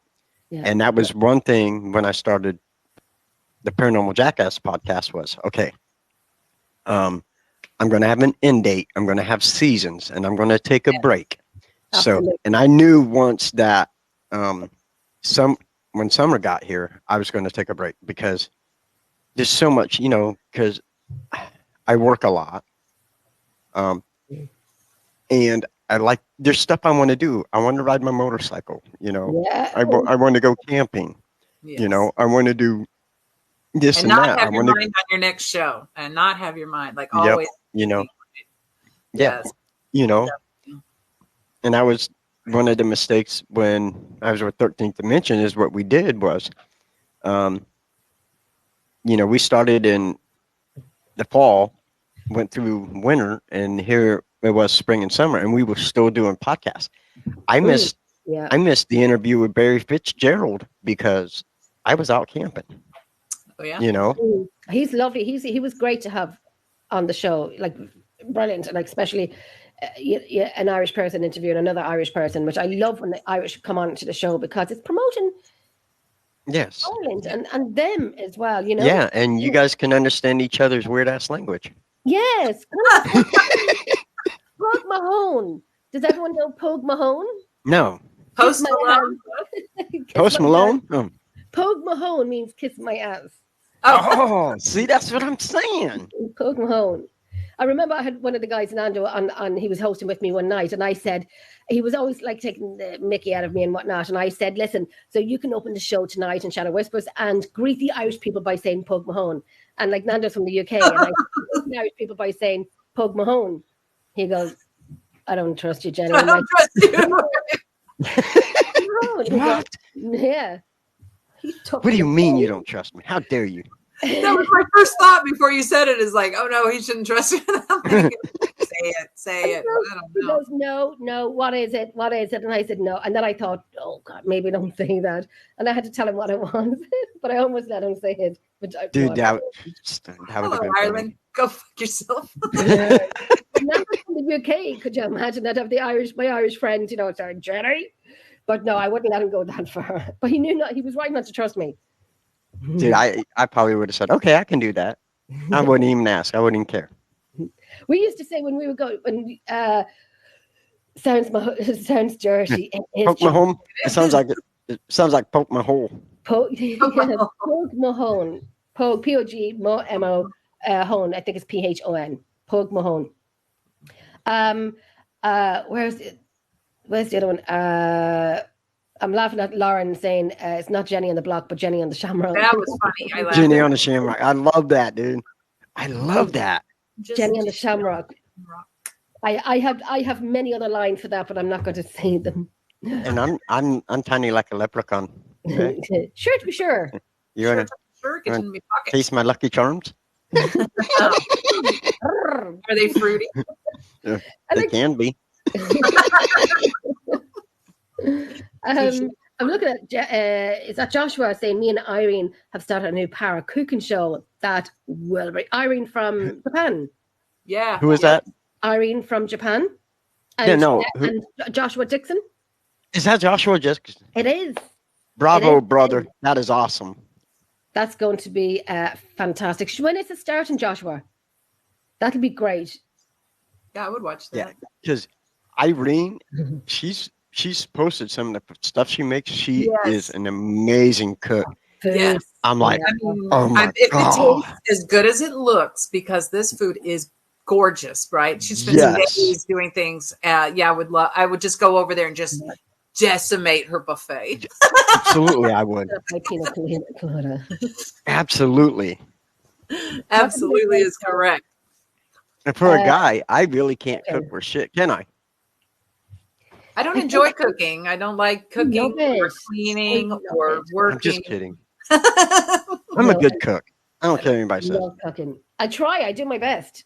We're creators to bear with us. That's brilliant. Let us know when your show's coming up, and then we can promote it on all of our pages. Yes, absolutely. Absolutely. Nice. What's next for you, Miss Robin? What are you doing next? What am I doing next? In regards to paranormal, I just have some filming coming up. We've been working really doing a lot of the pre-production work for Beyond the Dimensions Resurrection 2.0. Beyond the Dimensions was the #1 show on Paraflix for a long time until they had an incident, and so they quit that show, and now we have dug it out of the ground with our little fingernails, and now we have it's going to be starring Mike Hatcher, Ashley Moreno, who is on some other shows. Ashley, love Ashley. She's phenomenal, and we have just gotten as the third lead Melody Knapp from Ghost Finders. She's no longer on Ghost Finders, and she is going to be, as far as I know, exclusively with Beyond the Dimensions. And I'm going to be functioning as the director of photography, and we have a co-producer and a second camera person is Candy Howard. Which she is also a bigwig, phenomenal person, and we're from all over. Super excited. So we're in heavy pre-production right now, and we're going to. But exciting. There's still tickets available for something that I'm super excited about going, whether people buy tickets or not, which they are. That's a 2-night camping trip. You'll have to look it up on the Beyond the Dimensions on Facebook, but it's in July, I believe, and it's 2-night camping outside of the Hinsdale house in Hinsdale, New York. And so, of course, we'll be going in the house a little bit, but we're going to have bonfires. You can swim in the pond, and as I did in my research, that's where they dug up the bodies of the old I guess graveyard where the family that originally had that farmland was burying their Right. family members, and it was they were accidentally dug up when the pond was built in the 60s. So we're going to be swimming in that pond. Help me. And yes, yeah, we're going to have campfires and a lot of some ghost stories and a lot of fun, I'm sure. So there's tickets still available, 1-night or 2-night tickets. Oh, I want to go over for that. Dude, that would be awesome. Because Other I'm stuff. telling you, I would be hiding in that pond, and I would have Jason mask on. I ain't That's lying. And I'd come up out of that damn pond at y'all. That's right. And then we're like, is that poop? There's poop in the pond. I'd have been like, I'd come up out of that pond, and they're like, man, Jason's a midget? Oh my God. Why is everybody so scared? Seaweed all Right? over You it. can just pick him up and say, no, not today. Listen here, little guy, stop it. So that's what I have going on, and hopefully I'll try to get down in September, to go see Dude, that would be Scott at amazing. Fear Fest. Dude, this is Oh, going I to be wish amazing time. Go over. I Yes, wish I could go over dude, you should. someday. But you're going to be, dude, you'll be tight because you said you're going over to London in August, right? Yes. Dude, 18, that's 19. going to be such an amazing trip. It really I'm is. so looking forward to it. I'm so looking forward to it. It's only an hour flight, Yeah. which is great. There's Louise. Lulu's working tonight. Louise is Emerald Isle. Sounds deadly. She works hard. She works hard. Yeah. She does. She works hard. She's at work tonight as well. Oh, she's fabulous. She's fabulous. So She Scott, what are you doing anything besides Fear Fest going on? Not that that's not enough. Just work right now. I mean, spending what? Ooh. The kids What will you be wearing jumping out of the pond? A kilt suit? There wouldn't be a kilt on. I'm just saying. Yes. No. I don't like cold water, so It's going to be cold. yeah. In New York, it doesn't matter what time of year. You get in a pond or a lake, it's cold. Oh my gosh. That's Joshua. That would be awesome, Joshua. Yeah, right now, I'm working, try to spend some time with my family. Me and my wife, April, our wedding anniversary is actually Monday, 19 years. So, Oh, wow. yeah, I know somebody 19 years with me. Holy moly. You guys think I'm crazy. Imagine what she's going through. Right. And It's a saint. Her name's Saint. so, yeah, so right now, as far as paranormal, I'm hoping to get in a couple of locations just to investigate with the team. Right. But like I said, right now it's just a lot of work trying to get everything ready for the Fear Fest. Because I do have a booth down there, and of course, if I want to sell stuff, you got to make money to That's buy it. stuff. Yes. So, Yeah. um, How long is it going to last for? Is it a day or 2 days, a weekend? so it's actually three days. It's That's gonna be September 29th, 30th, and October 1st. But we're going down early because I want to go through Mississippi. So I spent 45 days in Mississippi for Hurricane Katrina. Okay. So, and I have not been back there since Hurricane Katrina. Okay. So I want to go back to a couple places where I was stationed at to see how much it's changed and what it Yeah. looks like. Yeah. And then we're going to scoot over to New Orleans because I want to see New Orleans before, the convention. Because Yeah, not just the inside of a convention center. yeah, because I'm going to be in the convention doing this and that. So, and we want to experience it. I want to see the French Quarter and Yeah. stuff like that. So, yeah, and That's I'm brilliant. trying to talk Howard into getting us on an airboat ride to see alligators and stuff. Because while we're down there, Oh, my youngest boy, Aiden, yeah. his birthday's October 1st, and he'll be 19. So, Oh, what better way than to maybe go out on the airboat or do something like that and see some Aiden was on the alligators show and whatnot? before with us. Say what? Aiden was on the show with us. He was. He was. just graduated high school. So Yes. Yeah. Really? Oh my God! I know. yeah, isn't that crazy? That's correct. It is. Jessica's birthday is on the 2nd of October. Yes. She'll be 20. Yeah, it's absolutely crazy. I mean, he's out right now with some buddies. He had 2 graduation parties today to go to, so he's out going to see other people. So It's just been crazy, man. It's been a wild ride so far. It's been. I think the older they get, the crazier life gets. Because I know my daughter's finishing primary school, we call it, Hmm. and she's starting secondary school. Okay, which would and- be middle school for us, right? Like 7th, 8th, and 9th? She'll 6th, be 7th, and 8th? like what do you call it, like a freshman. Okay, so High So you school. secondary for you is high school for us. That's the one, high school. Yes, Okay. that's it. And she's going to the same high school as I did when I was younger. And I told her all the spots where Mommy was behind the shed with all the other teenagers smoking. Yeah, boy. Don't do it. And that's See, the yeah. truth. And we had a little walk around the gym, and I was taking pictures of the areas where I'd sit with my twin, you know, our friends of the areas in the school, because Vicky went to the same school, obviously, as well. And July and Elsa wants to be a dentist, so I get free dentures. When I get older, I get free dentures. Okay. Yeah, nice. She wanted to be a pilot. Okay. That's awesome. You both? She wants to be a doctor. And Wow. now she wants to be a dentist. Hey, Well, then. that is awesome. So I get free dentures, which will be great. I mean, it'll be good, you know, and she'll look after me, and you know, that's what I want. I've such a fear of dentists. So That's weird that she was going to pick both professions that you're really scared of. You I'm don't scared want to of, apply. right? Yeah, I think she's trying to tell you She's like, something. I don't ever want to see my mom again. I can either be a pilot or a dentist. she'll knock me out, which I want. She'll knock me out, which is I want. And I Yes. don't know in Scotland, because I'd like to get work done and whatnot. I'd like to get a lot of work done. I really would. And I'd like to get Hunu said, so I want her to hurry up and be a dentist so she can Yeah. fix me. Because I have such a fear. I go to a great dentist. Hmm. They're great. They deal with people with fear. Good. I've been there. I do have Yeah. dentures. When Yeah. I was 13, I got 13 years old. I got hit in the mouth with a metal baseball bat, so I did a lot Oh of my nerve damage here. No.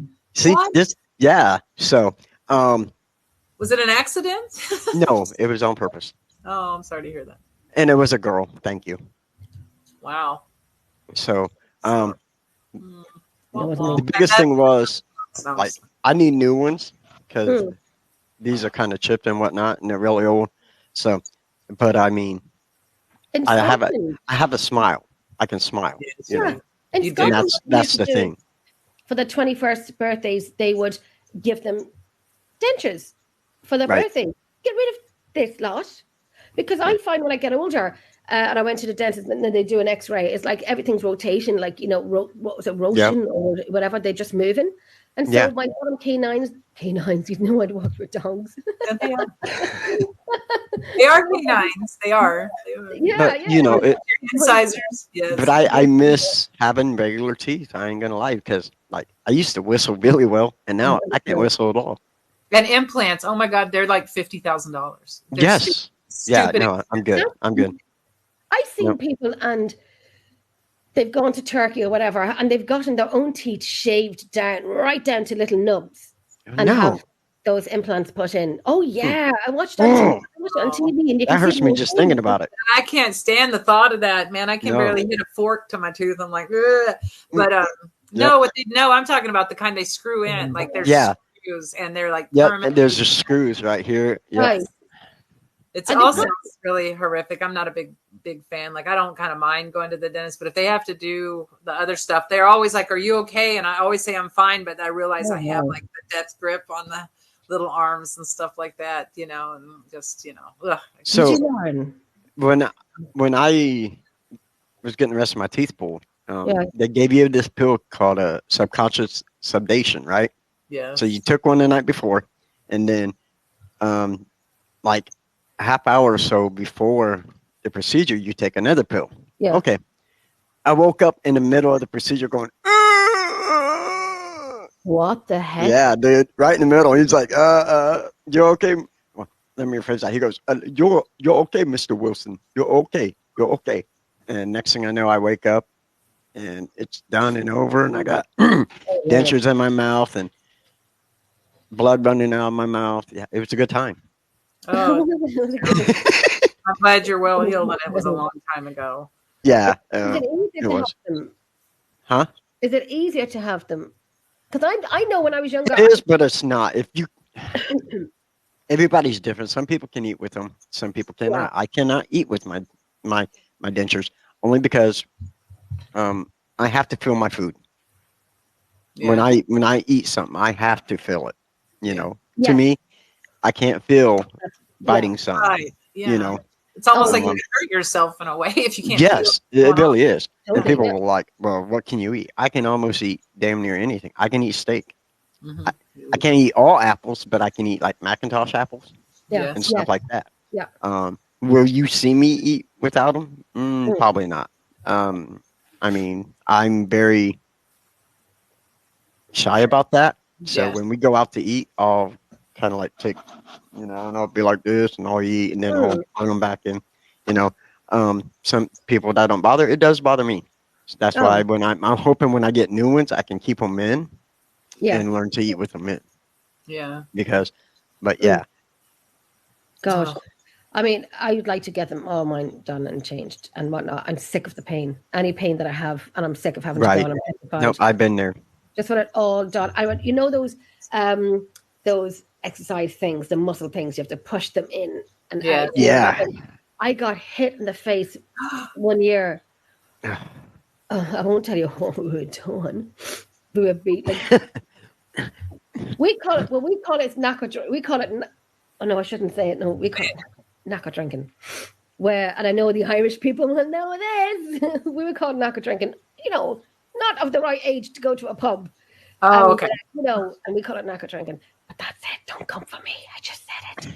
Anyhow, so we were at a house party, and so my friend, and we're still friends, was pushing it in, and she just looked at me and let go on my face. My tooth is still there, but my tooth is still there. It's the front one as well.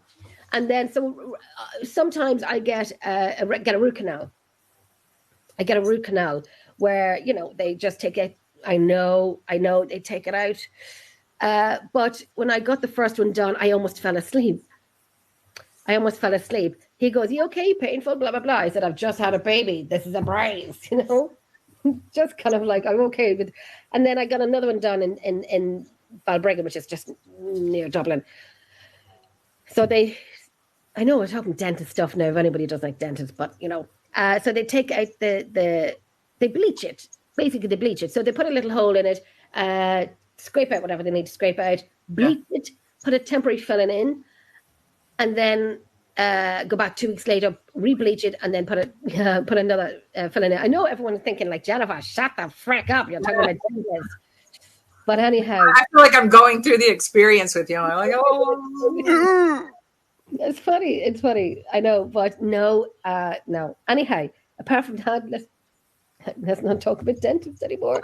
We'll come back to the whiskey that you carry everywhere, right? Yeah. Okay, so one more dentist thing is like my brother that used to live with me. That he would have me pull his teeth for him, and he did get dentures eventually, and some of them were loose.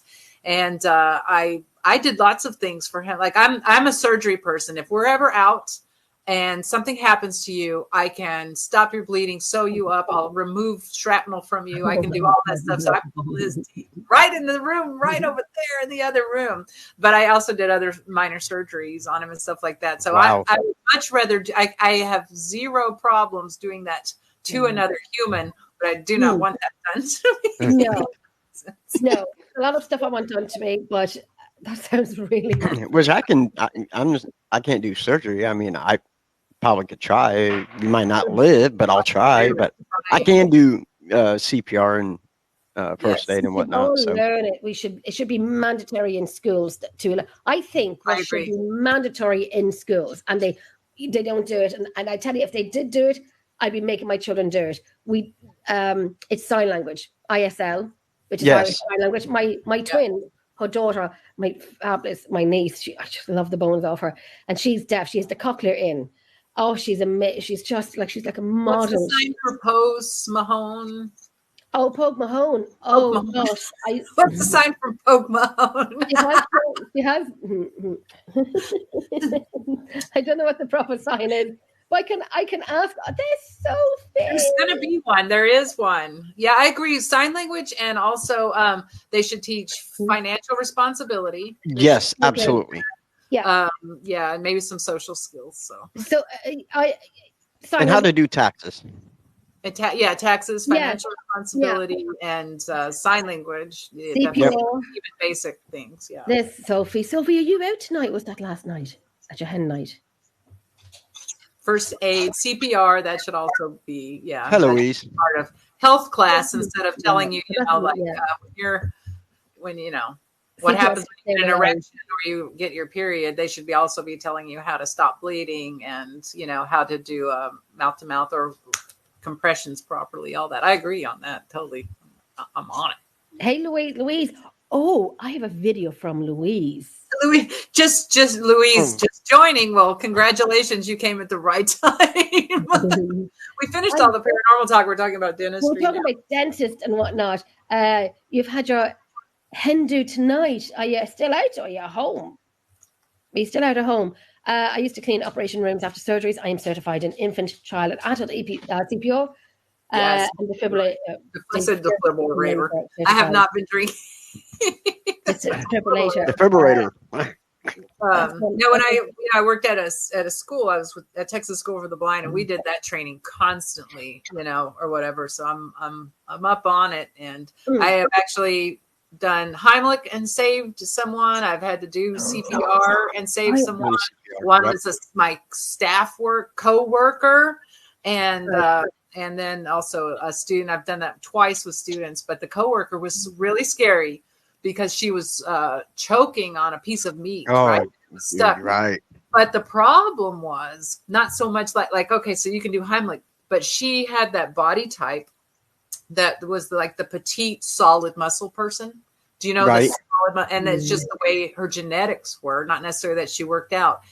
And trying to do the Heimlich on like a telephone pole. That's what it felt like. I could not barely move her abdomen. It was really serious. Wow. She lived. That's what. See, that was the opposite with my sister. My sister is Sophie. obese, and that happened to her last year. And my cousin tried to give her the Heimlich maneuver and couldn't get her arms. They found a guy who was quite tall and whatnot to where he could get around.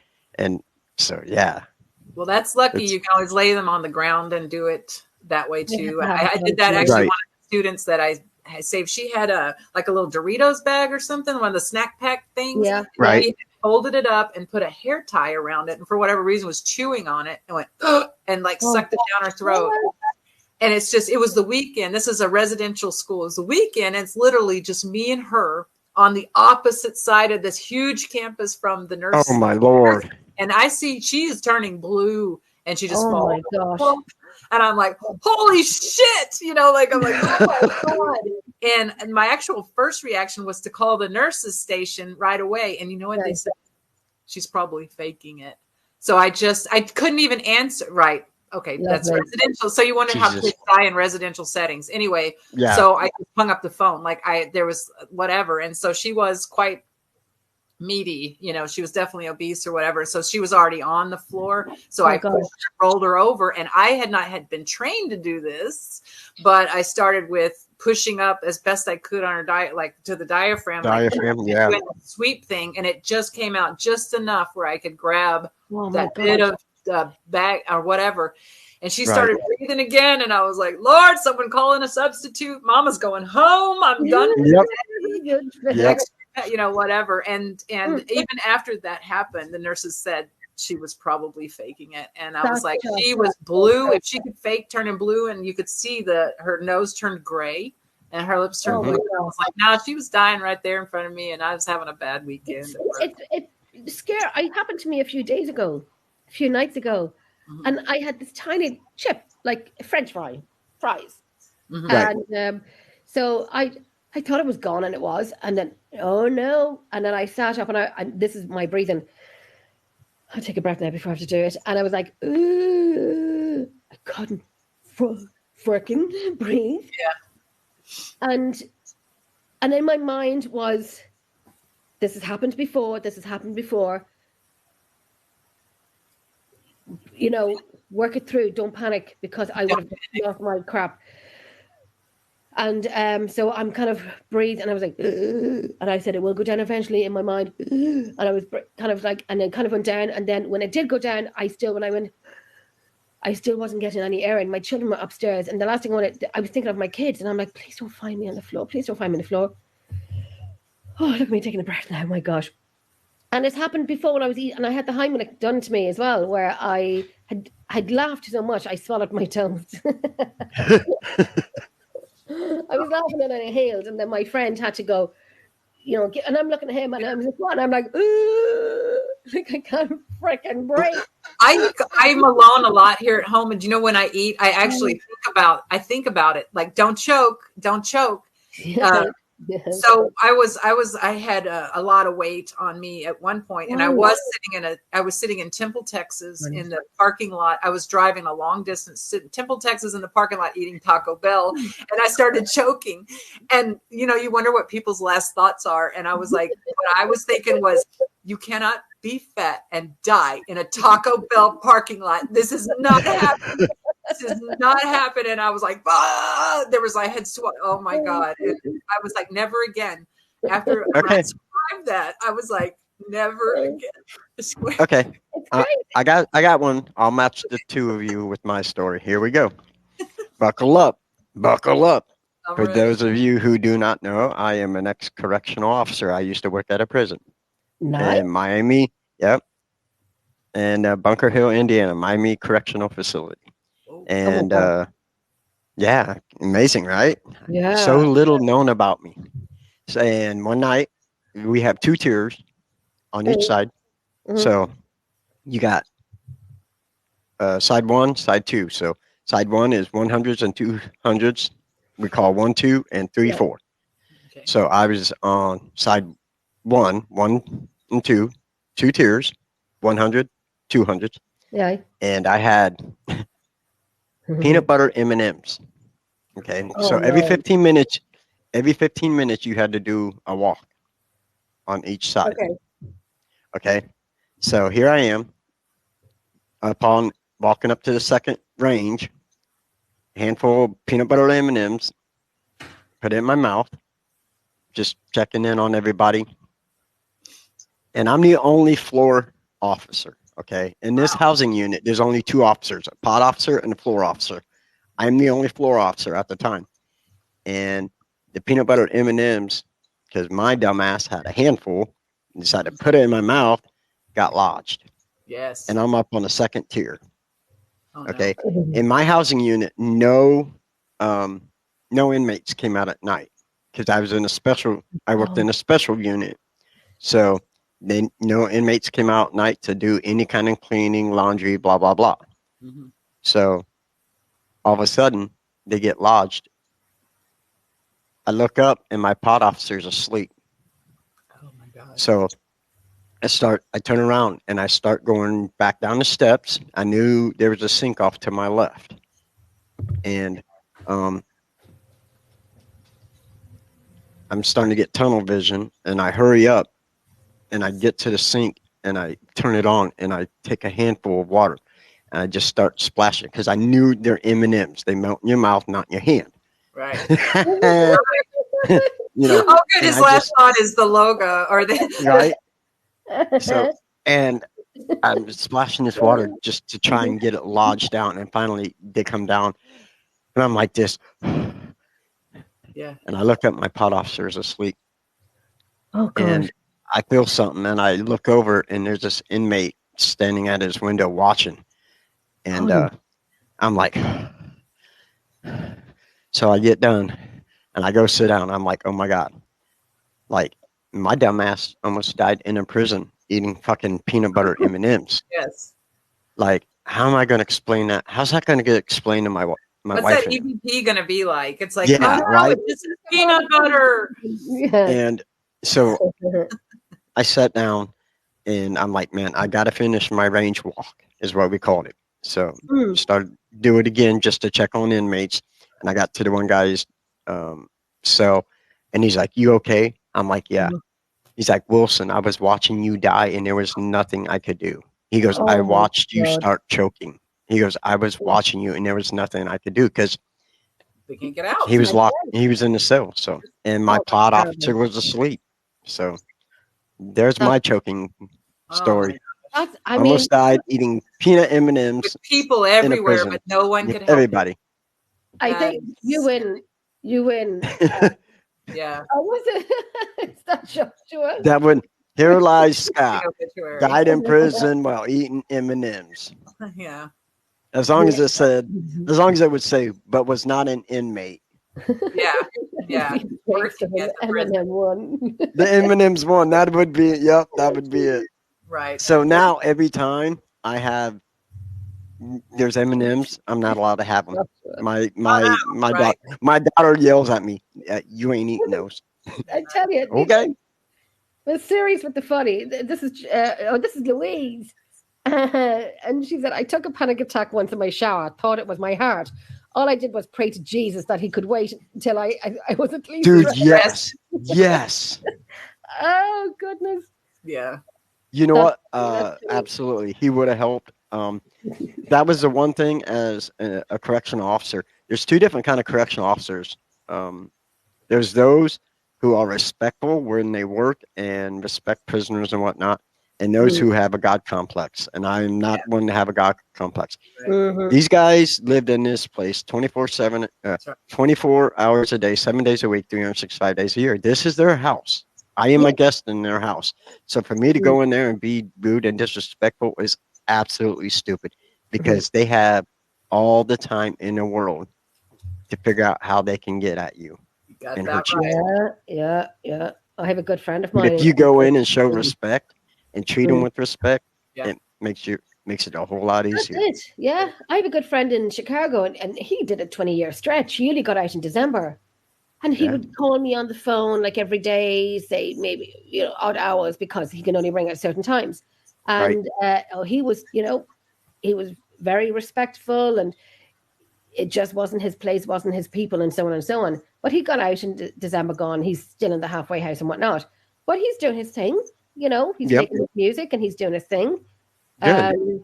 So it was a long stretch for It's a long back in the day. It was a long stretch back in the day for what he did, and you wouldn't get, he didn't murder someone. The laws are so dynamic though, like for a while we had like 3 strike laws, and then maybe a few years go by and they repeal that law. So for the same offense, you're in for just a short time where someone else is in for a long time, if not long time. Yeah.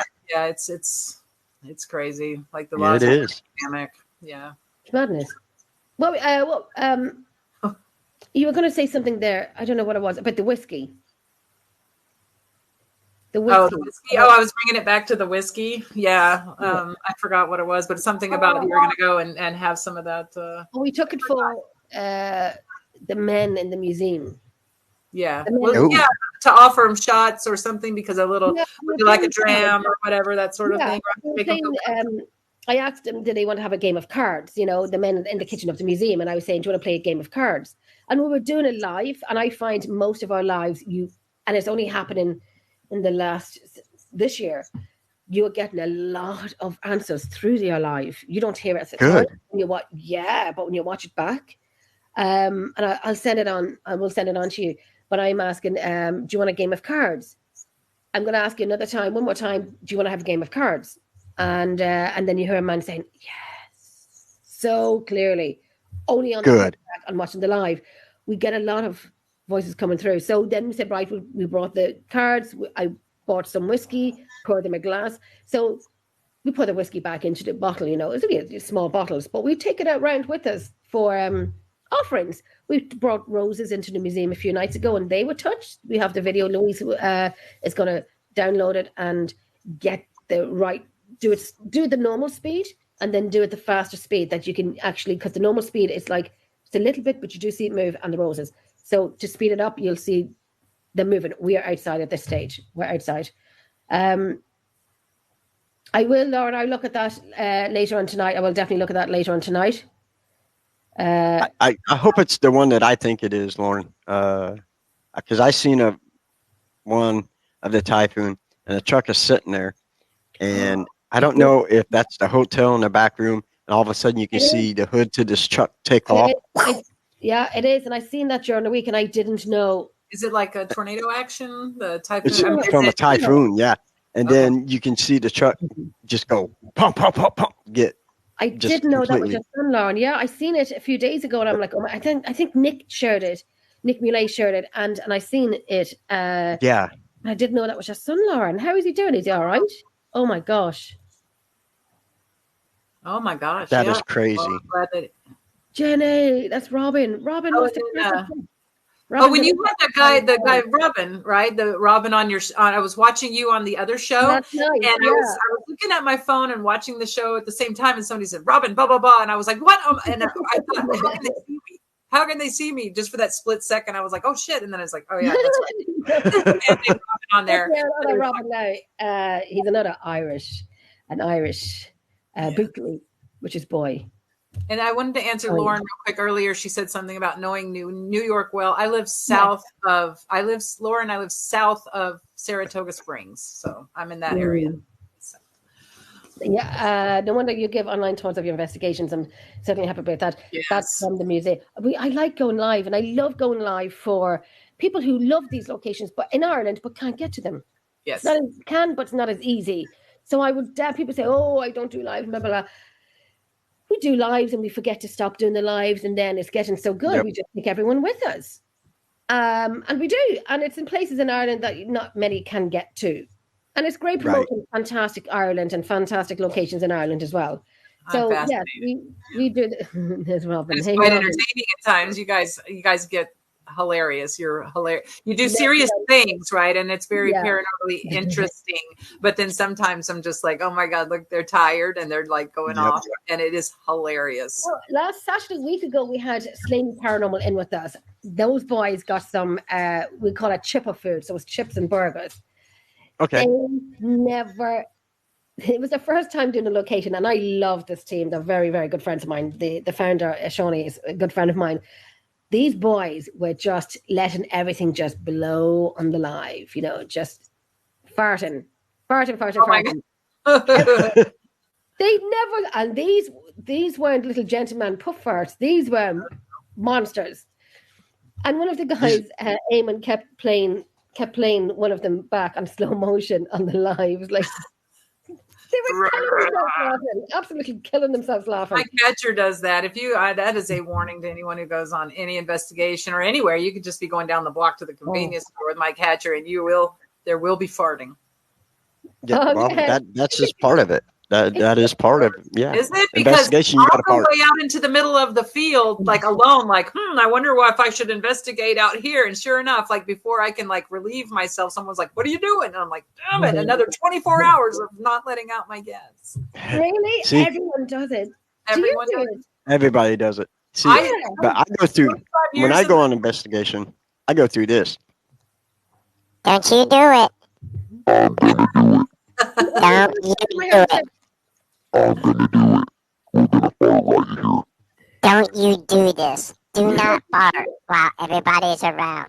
Oh no. Hold the beer. Watch your shit. I can go for almost a week without using the restroom at all when there's other people around. And I was with you and I researched at Wildwood Sanitarium. And I came out one morning and I just looked John Griffin right in the eye and I said, it happened. I did it. After 20-something years in this field, I pooped on an investigation. And he was like, yay. And I was like, thank you very much. Thank you very much. But I was going to die if I didn't. So I had to. Yep. Yeah. And Especially when it's a weekend investigation, like you gotta do it. Like I know when we go to Redwood Castle, thankfully there's two different toilets, one upstairs and one downstairs. That's oh no, Sasha behind me, she's always behind me, and then Zach, and then Yogi Bear's behind me asleep. No, that worries me on investigations when there's no toilets at all. Yeah, nah. Squat. That's what we Yes. do when we're going out. If we'd go outdoors, we bring toilet roll with us, hand sanitizer, and we squat. Now, I will say the old knees is not what they used to be, and I would like someone beside me just to kind of hoist me back up. So it's kind of like I do need help if I'm sitting down. But anyway, that's a little bit personal. I know, but we're getting. You know what? No, we're still on the air. I'm Once again, a little unknown fact about me. I spent 8 years in the military. I am a veteran, so I definitely know what it's like to poop out in the woods. And I have no problem with doing that. Does a bear shit in the woods? Does a paracomedian shit in the woods? Why, yes, I they remember do. going to a He concert- shits wherever the hell he can go. That's right. I remember going to a concert in Dublin in Marley Park. I went to see, I think it was Aerosmith or The Who. And Ooh. I've seen amazing concerts, and I've seen the Rolling Stones in Slane Castle, which is beside me. And I remember after, because you had a few beers as you do at a concert, outdoors, brilliant. And I had to go after because it takes about an hour to get to the bus and so on. And in the bush, I squat. But I was one of those that I said it would never happen to. Yes, my legs flew up in the air because I lost my balance. It was fun. Anyway, that's another TMI that probably shouldn't have been talked about. Very awesome, Lauren. Great concert. Very. Yeah. See, I stumbled. Please thank them for their service from me. That's what I was trying to say. God dang. Listen, Lauren. He's checking by here via Dublin. This is Joshua. Just don't blatantly rip in front of me. Oh, the Lord. These boys would. Listen, okay, real quick. I know we got to go, but how about this? You know how I say, you put out the CCTV cameras? Well, I'm also the one that would watch all the footage. And I cured myself of putting cameras in people's rooms. I was at Shanley Hotel, and down at the bottom, they have in one room, several beds, right? Well, I put a camera in there, and now there was great EVPs on that camera, but also I had to watch everyone sleep as well, right? So I'm watching this, and this woman who is, I will remain unnamed, poor lady, farting loudly all night. And then she laughed. They were kind of awake a little bit. So, major farts. And then laughing. And I was like, I spent 8 hours listening to this woman fart. I was like, I'm never That is amazing. rooms again. And it was really, at first it was really funny. And then I got to watch all the footage. So 5 hours later, I'm like, oh my God, she's still farting. What did we feed her? Can you imagine doing that, watching somebody who might masturbate in their sleep? Who does that? In their sleep? Yeah. Wow, that's Who does that? You masturbate in your sleep? Did you just? That's what I've been told. Nice. No. Yes. Howard's about to get naked. What's up? Sweet dreams. Last night, fabulous. I woke up. Wow. There's so many. Now I feel like we need another show with, or not, but I have so many more questions now. Oh, Howard. Me too, because yeah. Dude, I'm down for that. That can definitely be another topic. So yeah. I'm just saying, yeah. I don't know. They call it fart fishing. So, okay, I have one more story. Okay, here's a fart story, and I don't remember if I said this when I was on your show or not, Scott, but okay. Like I said, I don't do that in front of other people, and I finally made my way alone up to the 3rd floor of Wildwood, and I'm by myself, and stuff, I could feel them grabbing me already, and there was so much stuff going on, but I was like, okay, I'm finally alone. I'm going to let one out, right? So I did, and then I got an EVP, so I'm listening back to the recorder, and you hear me fart, and then you hear this male voice go, hey, and here's me alone, and I fart, and then I go, God damn, I said something like that. Damn it. I said, God damn. So there's all this stuff going on, right? They're like, hey, what are you doing? So you hear the EVP goes, hey, and then he's like, hey, don't cuss. And so I can just imagine that they're like, who is this raunchy female, this disgusting woman who's like cussing and farting and doing Oh, dude. We don't fart. So that's one of those that doesn't go up on the website. Yeah, women don't fart. You guys toot. We toot. Toot. Oh, I was like, thermal flare camera when someone farts. Yes. So you just wonder, what can they hear? Can they hear us speaking? They can hear more than that. Huh? You know that too. Yeah. Yes. They know what's going on. Let her rip, Joshua. Let her rip. Let her rip. Robin is hysterical. She is. Yeah, everyone farts and I'm proud of it. Yay. I mean, I'm coming into my own. I mean, there's other things I'm just now comfortable with. Like I can say, no, this is my space and I'm going to fart in it. Oh, yeah. Therapy. That's what therapy does for you. Oh, there was a time we were in the museum and Alan farted.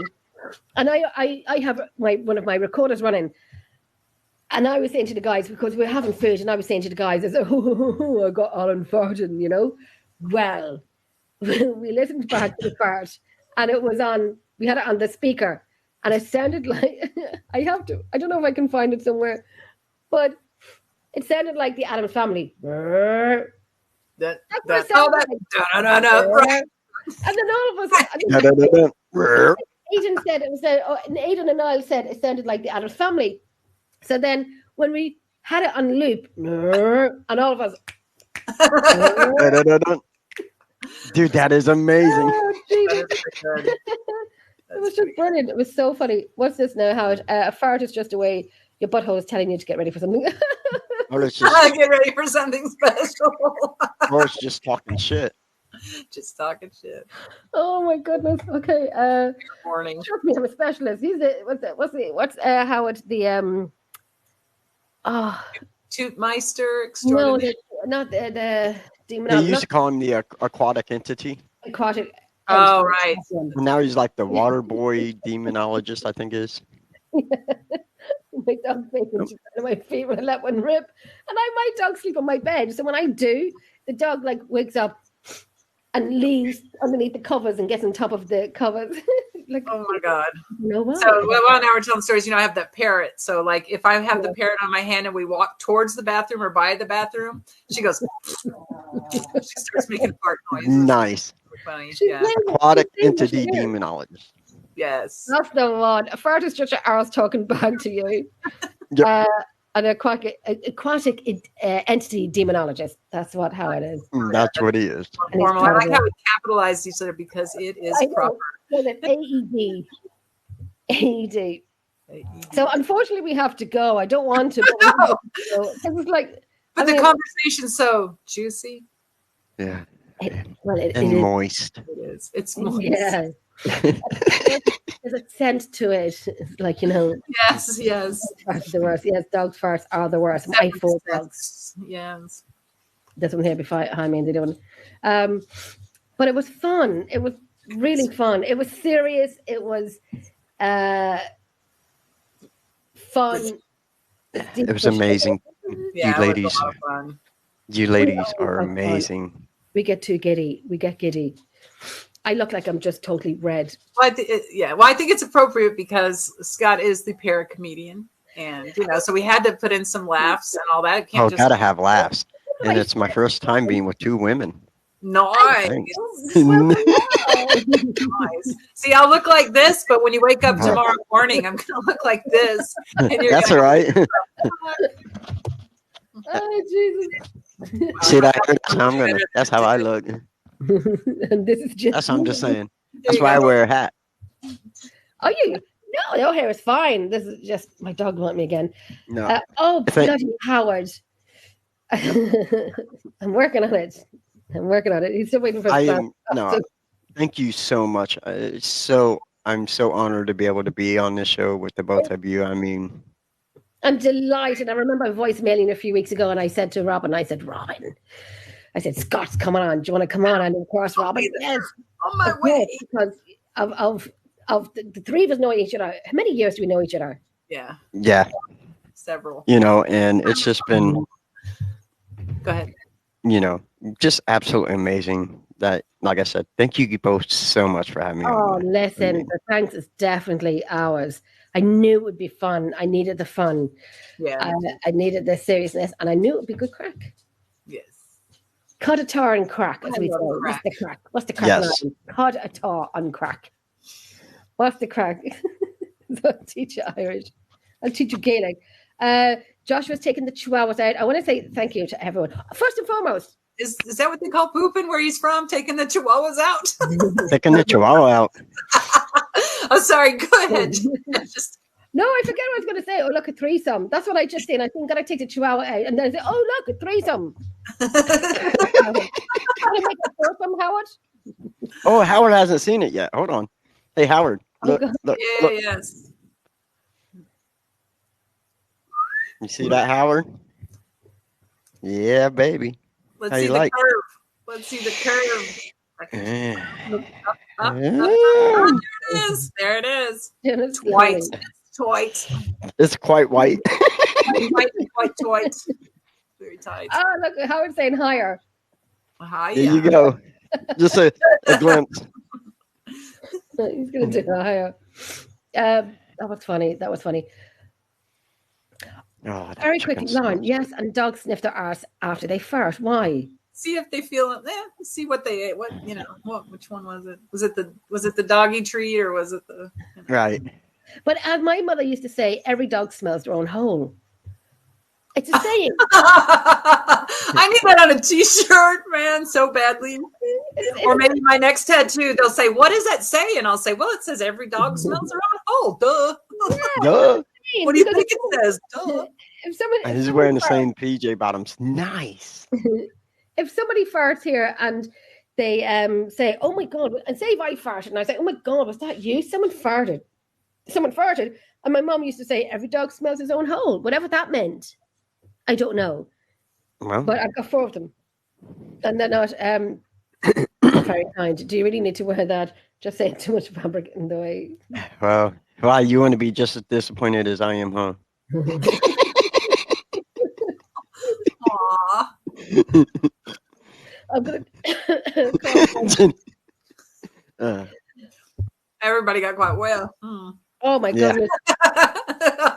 Oh, Funny, well, I guess funny. it was fun. It was fun. It was This fun. is a blast. And it is Absolutely it is blast. Yeah. One I more question appreciate for you, you Scott. asking me. One more question. If you had to investigate anywhere in the world, where would it Suicide be? Forest. Yes. What? Suicide Forest. Forest. Oh, yeah. Yeah. Yeah. That Very good. is one place, yeah. There's just so many different places I would love to do. Dracula's Castle, Suicide Forest. Get it out of your mouth, dummy. Transallegany. Oh, yeah. That's one place I want to go. I mean, Where is this? I've been thankful. The I've been to Transallegany. Waverly Hills. Yeah. Mhm. Oh yes, yeah. And Lep Castle. Let me tell you, Lep Castle is amazing. It is amazing. I love Lep Castle. I'm looking forward to going back. Yep. It has me intrigued. I've heard a few EVP. Well, the door closing, me counting, and I have my recorders here in front of me, and God knows where. I know it's on one of these recorders where I'm counting. I'm like, doing the ITC where you have your phone in one room with a recorder, and you have the phone in another room, and then so I say I'm going to count out to 5.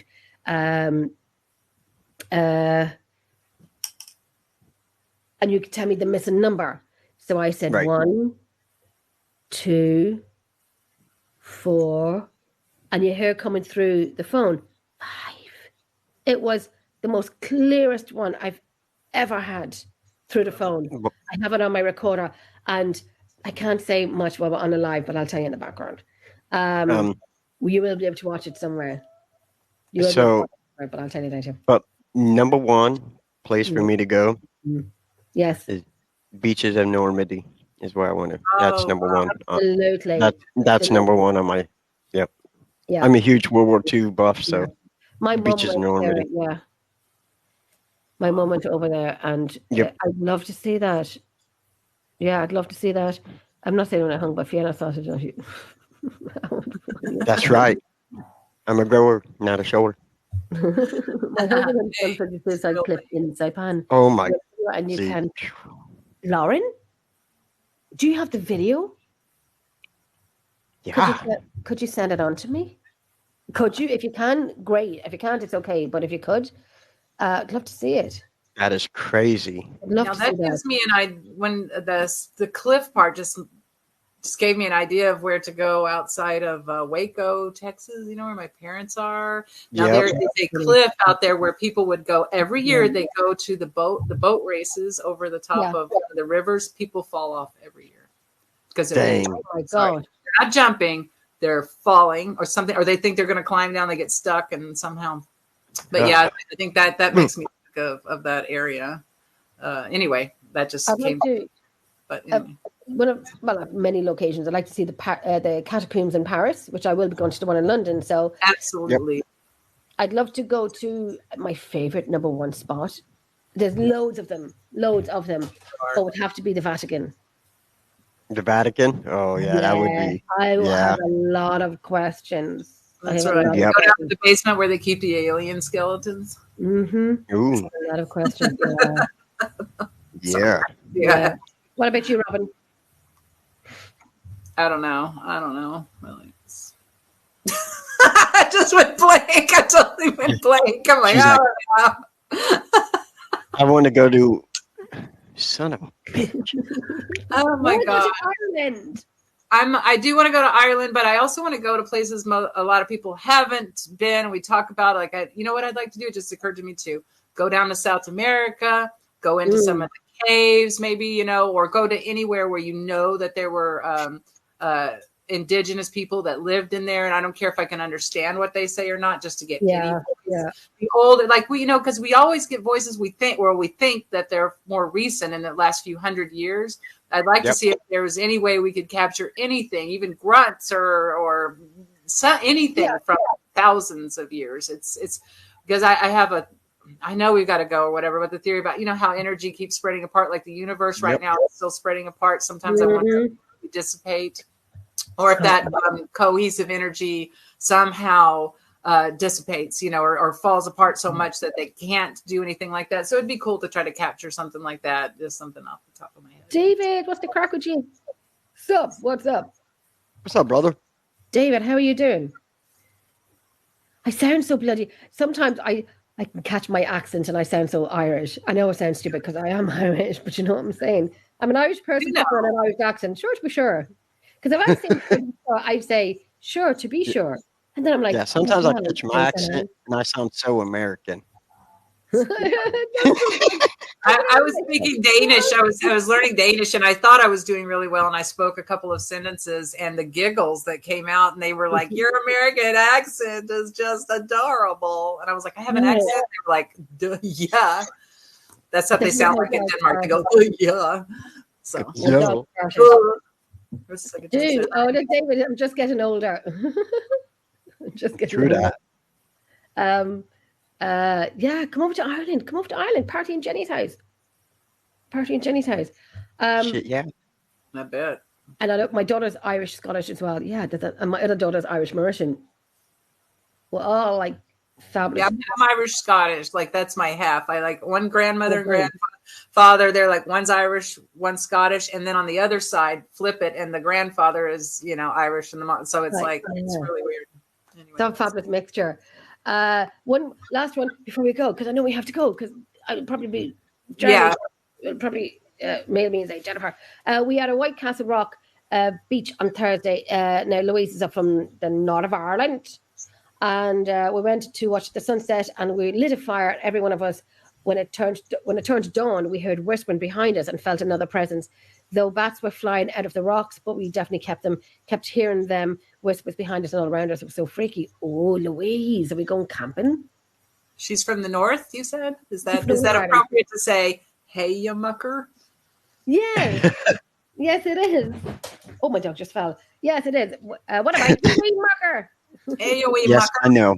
Sorry, I don't know if I didn't offend you. What about you, wee mucker? Okay, so you're crying too. That is awesome, Lauren. Get a hold of me. We need to talk. My 18 grandfather was a king in Scotland. Okay, Lauren. Yes, I know, Pandora. Chill out. You need to come on, Lauren. We need to talk. It is the north of Ireland. Yes, it is. Look at the eyes. Daddy, I got a potty. Hurry up. I know. My one's crying beside me as well. Yeah, we should go because Bill just came in too. So it's But where can people find you? Scott, where can people find you? You can find me on Facebook, Scott C. Wilson. That is my name. You can also find me on the Paranormal Jackass, also on Facebook. You can find Paranormal Jackass on Instagram, TikTok, and YouTube. That's it. Oh my God. YouTube. And you can find him this September at Fear Fest in Knowledge. September at Fear Fest, September 29th, 30th, and October 1st. And it's Paranormal Jackass. 2 Z's, not 2 S's. So, 2 Z's. If you want to spend some time in New Orleans, come on down. love to see you. Love to talk to you. And yeah, well, let's have fun. Let's Yeah. joke around. I will Make get his over hand it. look under his kilt, whatever you feel like doing. Yep. But be warned, he's a humper. I will hump your leg. I will hump your leg. I've seen pictures. Yeah, Yes. don't hit him on the nose with the newspaper. He likes it. He likes it. Yep. I've seen the pictures. Oh my gosh. It's my calling card. Thank you, David. Thank you so much. That's my calling card. Nathan, but don't hump me. Okay, I won't hump you, Nathan. I promise. Choice, right? You don't get choice. Oh my goodness. Oh no. You do, but you don't, because I'm a little guy and I just really don't want to get punched, Oh well, there's that part. I'm too old to recover, and I do understand that. Yeah. Oh, Nathan humps back. See, now it's game. See, now you just said the magic word, back. Right. I'm going straight to Eventbrite to get my ticket because I Yes, want go ahead. So yes, come down and see the Paranormal Jackass. And like I said, you can follow me on Facebook, Instagram, TikTok. If you want Jackass merch, let me know. Yay. Just remember, if you're not laughing, you're not living. Jeez, I was going to say loving. Yeah, that is my slogan. If you're not laughing, you're not living. So. Well, that's a good slogan that I like to go with. Howard, the teasing again. Happy hunting. Okay, right. Can we call it Humpfest? Humpfest, yes. As you walk through the whole Paracon to the back, and there's just one little door that you open, and it's just humping. With a red, I was going to say red owl, kind of like that happens a lot of those conventions anyway. Yeah. This door. Yes, there is. That's funny. Oh gosh, what am I doing? What am I doing here? Okay. What am I doing? I don't know. Yeah, I'm gonna have to go, and I think his dog is. Yep. Yes, Thank you guys so much. Thanks for everybody. Thank you so much Love for being you. on. Thank you so much. Love you. Robin, I love doing shows with you. Please do I more love with you. shows with you. Thank you for asking me on. Of course, girlie. Of course. I knew the three of us Yeah. would have a little bit of a banter. Absolutely love you both. Serious and fun. We love you too, Scott. I knew it would be fun tonight. Needed it tonight. It had a long Thank day. you. I needed it tonight. Everyone who watched, commented, had great fun with us. And your That's all I questions care and so about. on. Yep. It was just a chill Saturday afternoon, evening for you guys, and a Saturday Yep. night for me. Tomorrow I'm up at I think 6:30 in the morning. I have to get the train to Dublin. I'm doing the mini marathon tomorrow. All right, congratulations. Good luck. on that. You're gonna be great. I'll be doing Yeah, that tomorrow. congratulations. And then I'll be on Through the Lens tomorrow night, half an hour when I get in. Like I'll be red faced because I have to go through the lens with Brian and Lex, and I'll be red faced and I'll be having a beer. Yes. Yes, I will be having a beer because we always have beers after the marathon, because the mini marathon. Can't say marathon, mini marathon, because my twin is a marathon runner, and she goes, Jenny, 26 miles compared to 6 miles. It's a mini marathon. So anyhow, I know you guys have to run and so on. I'm going to bring us I gotta back. get the door. Hold on. Okay, steady. I was right. Because sometimes walking across the living room is too much for me, and the next thing you know, I'm running 3 miles down the road. So it just depends on the day. Thank But you. you're going to do great. It's going to be fun. You can do whatever you want. You're a grown-ass woman. Well, that's it. I'm way too old to care. Yeah. I've stopped for a long time. I'd love to be a fly in the wall. Oh, Jesus. Yes. Life farts and all. Yeah, great life farts and all. We have done that many times and many investigations. Humpfest will be in the green room. Yes. Get your tickets. Paper. I'm like, that's a good reason to go. I kind of definitely have to Can go. we do pay-per-view if we can't make it over? That sounds really... It's pay-per-view. We can put it on Scott's Only Fan page. Okay. that sounds Thank you again. Yes. Oh, Okay. Thank you so much. I want to say thanks a million times. We have to do this again. We have to do it Absolutely. again. We'll get Yeah, more on, absolutely. we'll get Howard on, and we'll get the rest of the gang in as well to do just a fun night. Just a fun night. You know, take the series with the good banter and so on. Howard!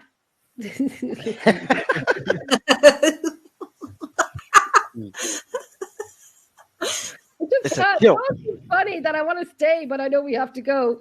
Yeah. So again, thank you. Yes. I'm like You. that person. Now here I go again. It's like this thing that we have in Ireland that you're like that Irish person. You're saying goodbye, or you're leaving a party, and it takes you 2 hours to leave because you're walking to go and you end up talking to someone else and someone else and someone else. Yep. So it takes you 2 hours. I was that person last week at a barbecue. I literally was the last person leaving. I was Imagine, that person. nothing wrong with that. I was the last person leaving, yeah, but it was fun. But I know dogs have to go for pee, and I know you have to go to bed, and I have to. Gonna pee. I'm wearing 3/4 length leggings, so I have to go shave my legs. Yes. I have to go shave my legs. That's just Me Yes, too. for the run. Oh, for the run. Jennifer TMI. I do. So I'm going to bring us in the background, and we will talk to you all later. We will do this again. We will talk later. Yes. And I have to go and de-red my face because I'm getting redder by the second. I don't know if it's... No, I'm not going to say what I was going to say, so Jennifer, shut up. Anyway, we'll talk to you later. Stay in the background. I'm going to end the show and so on. All right. Talk to you later, guys. Night. Oh, sorry. Did I just...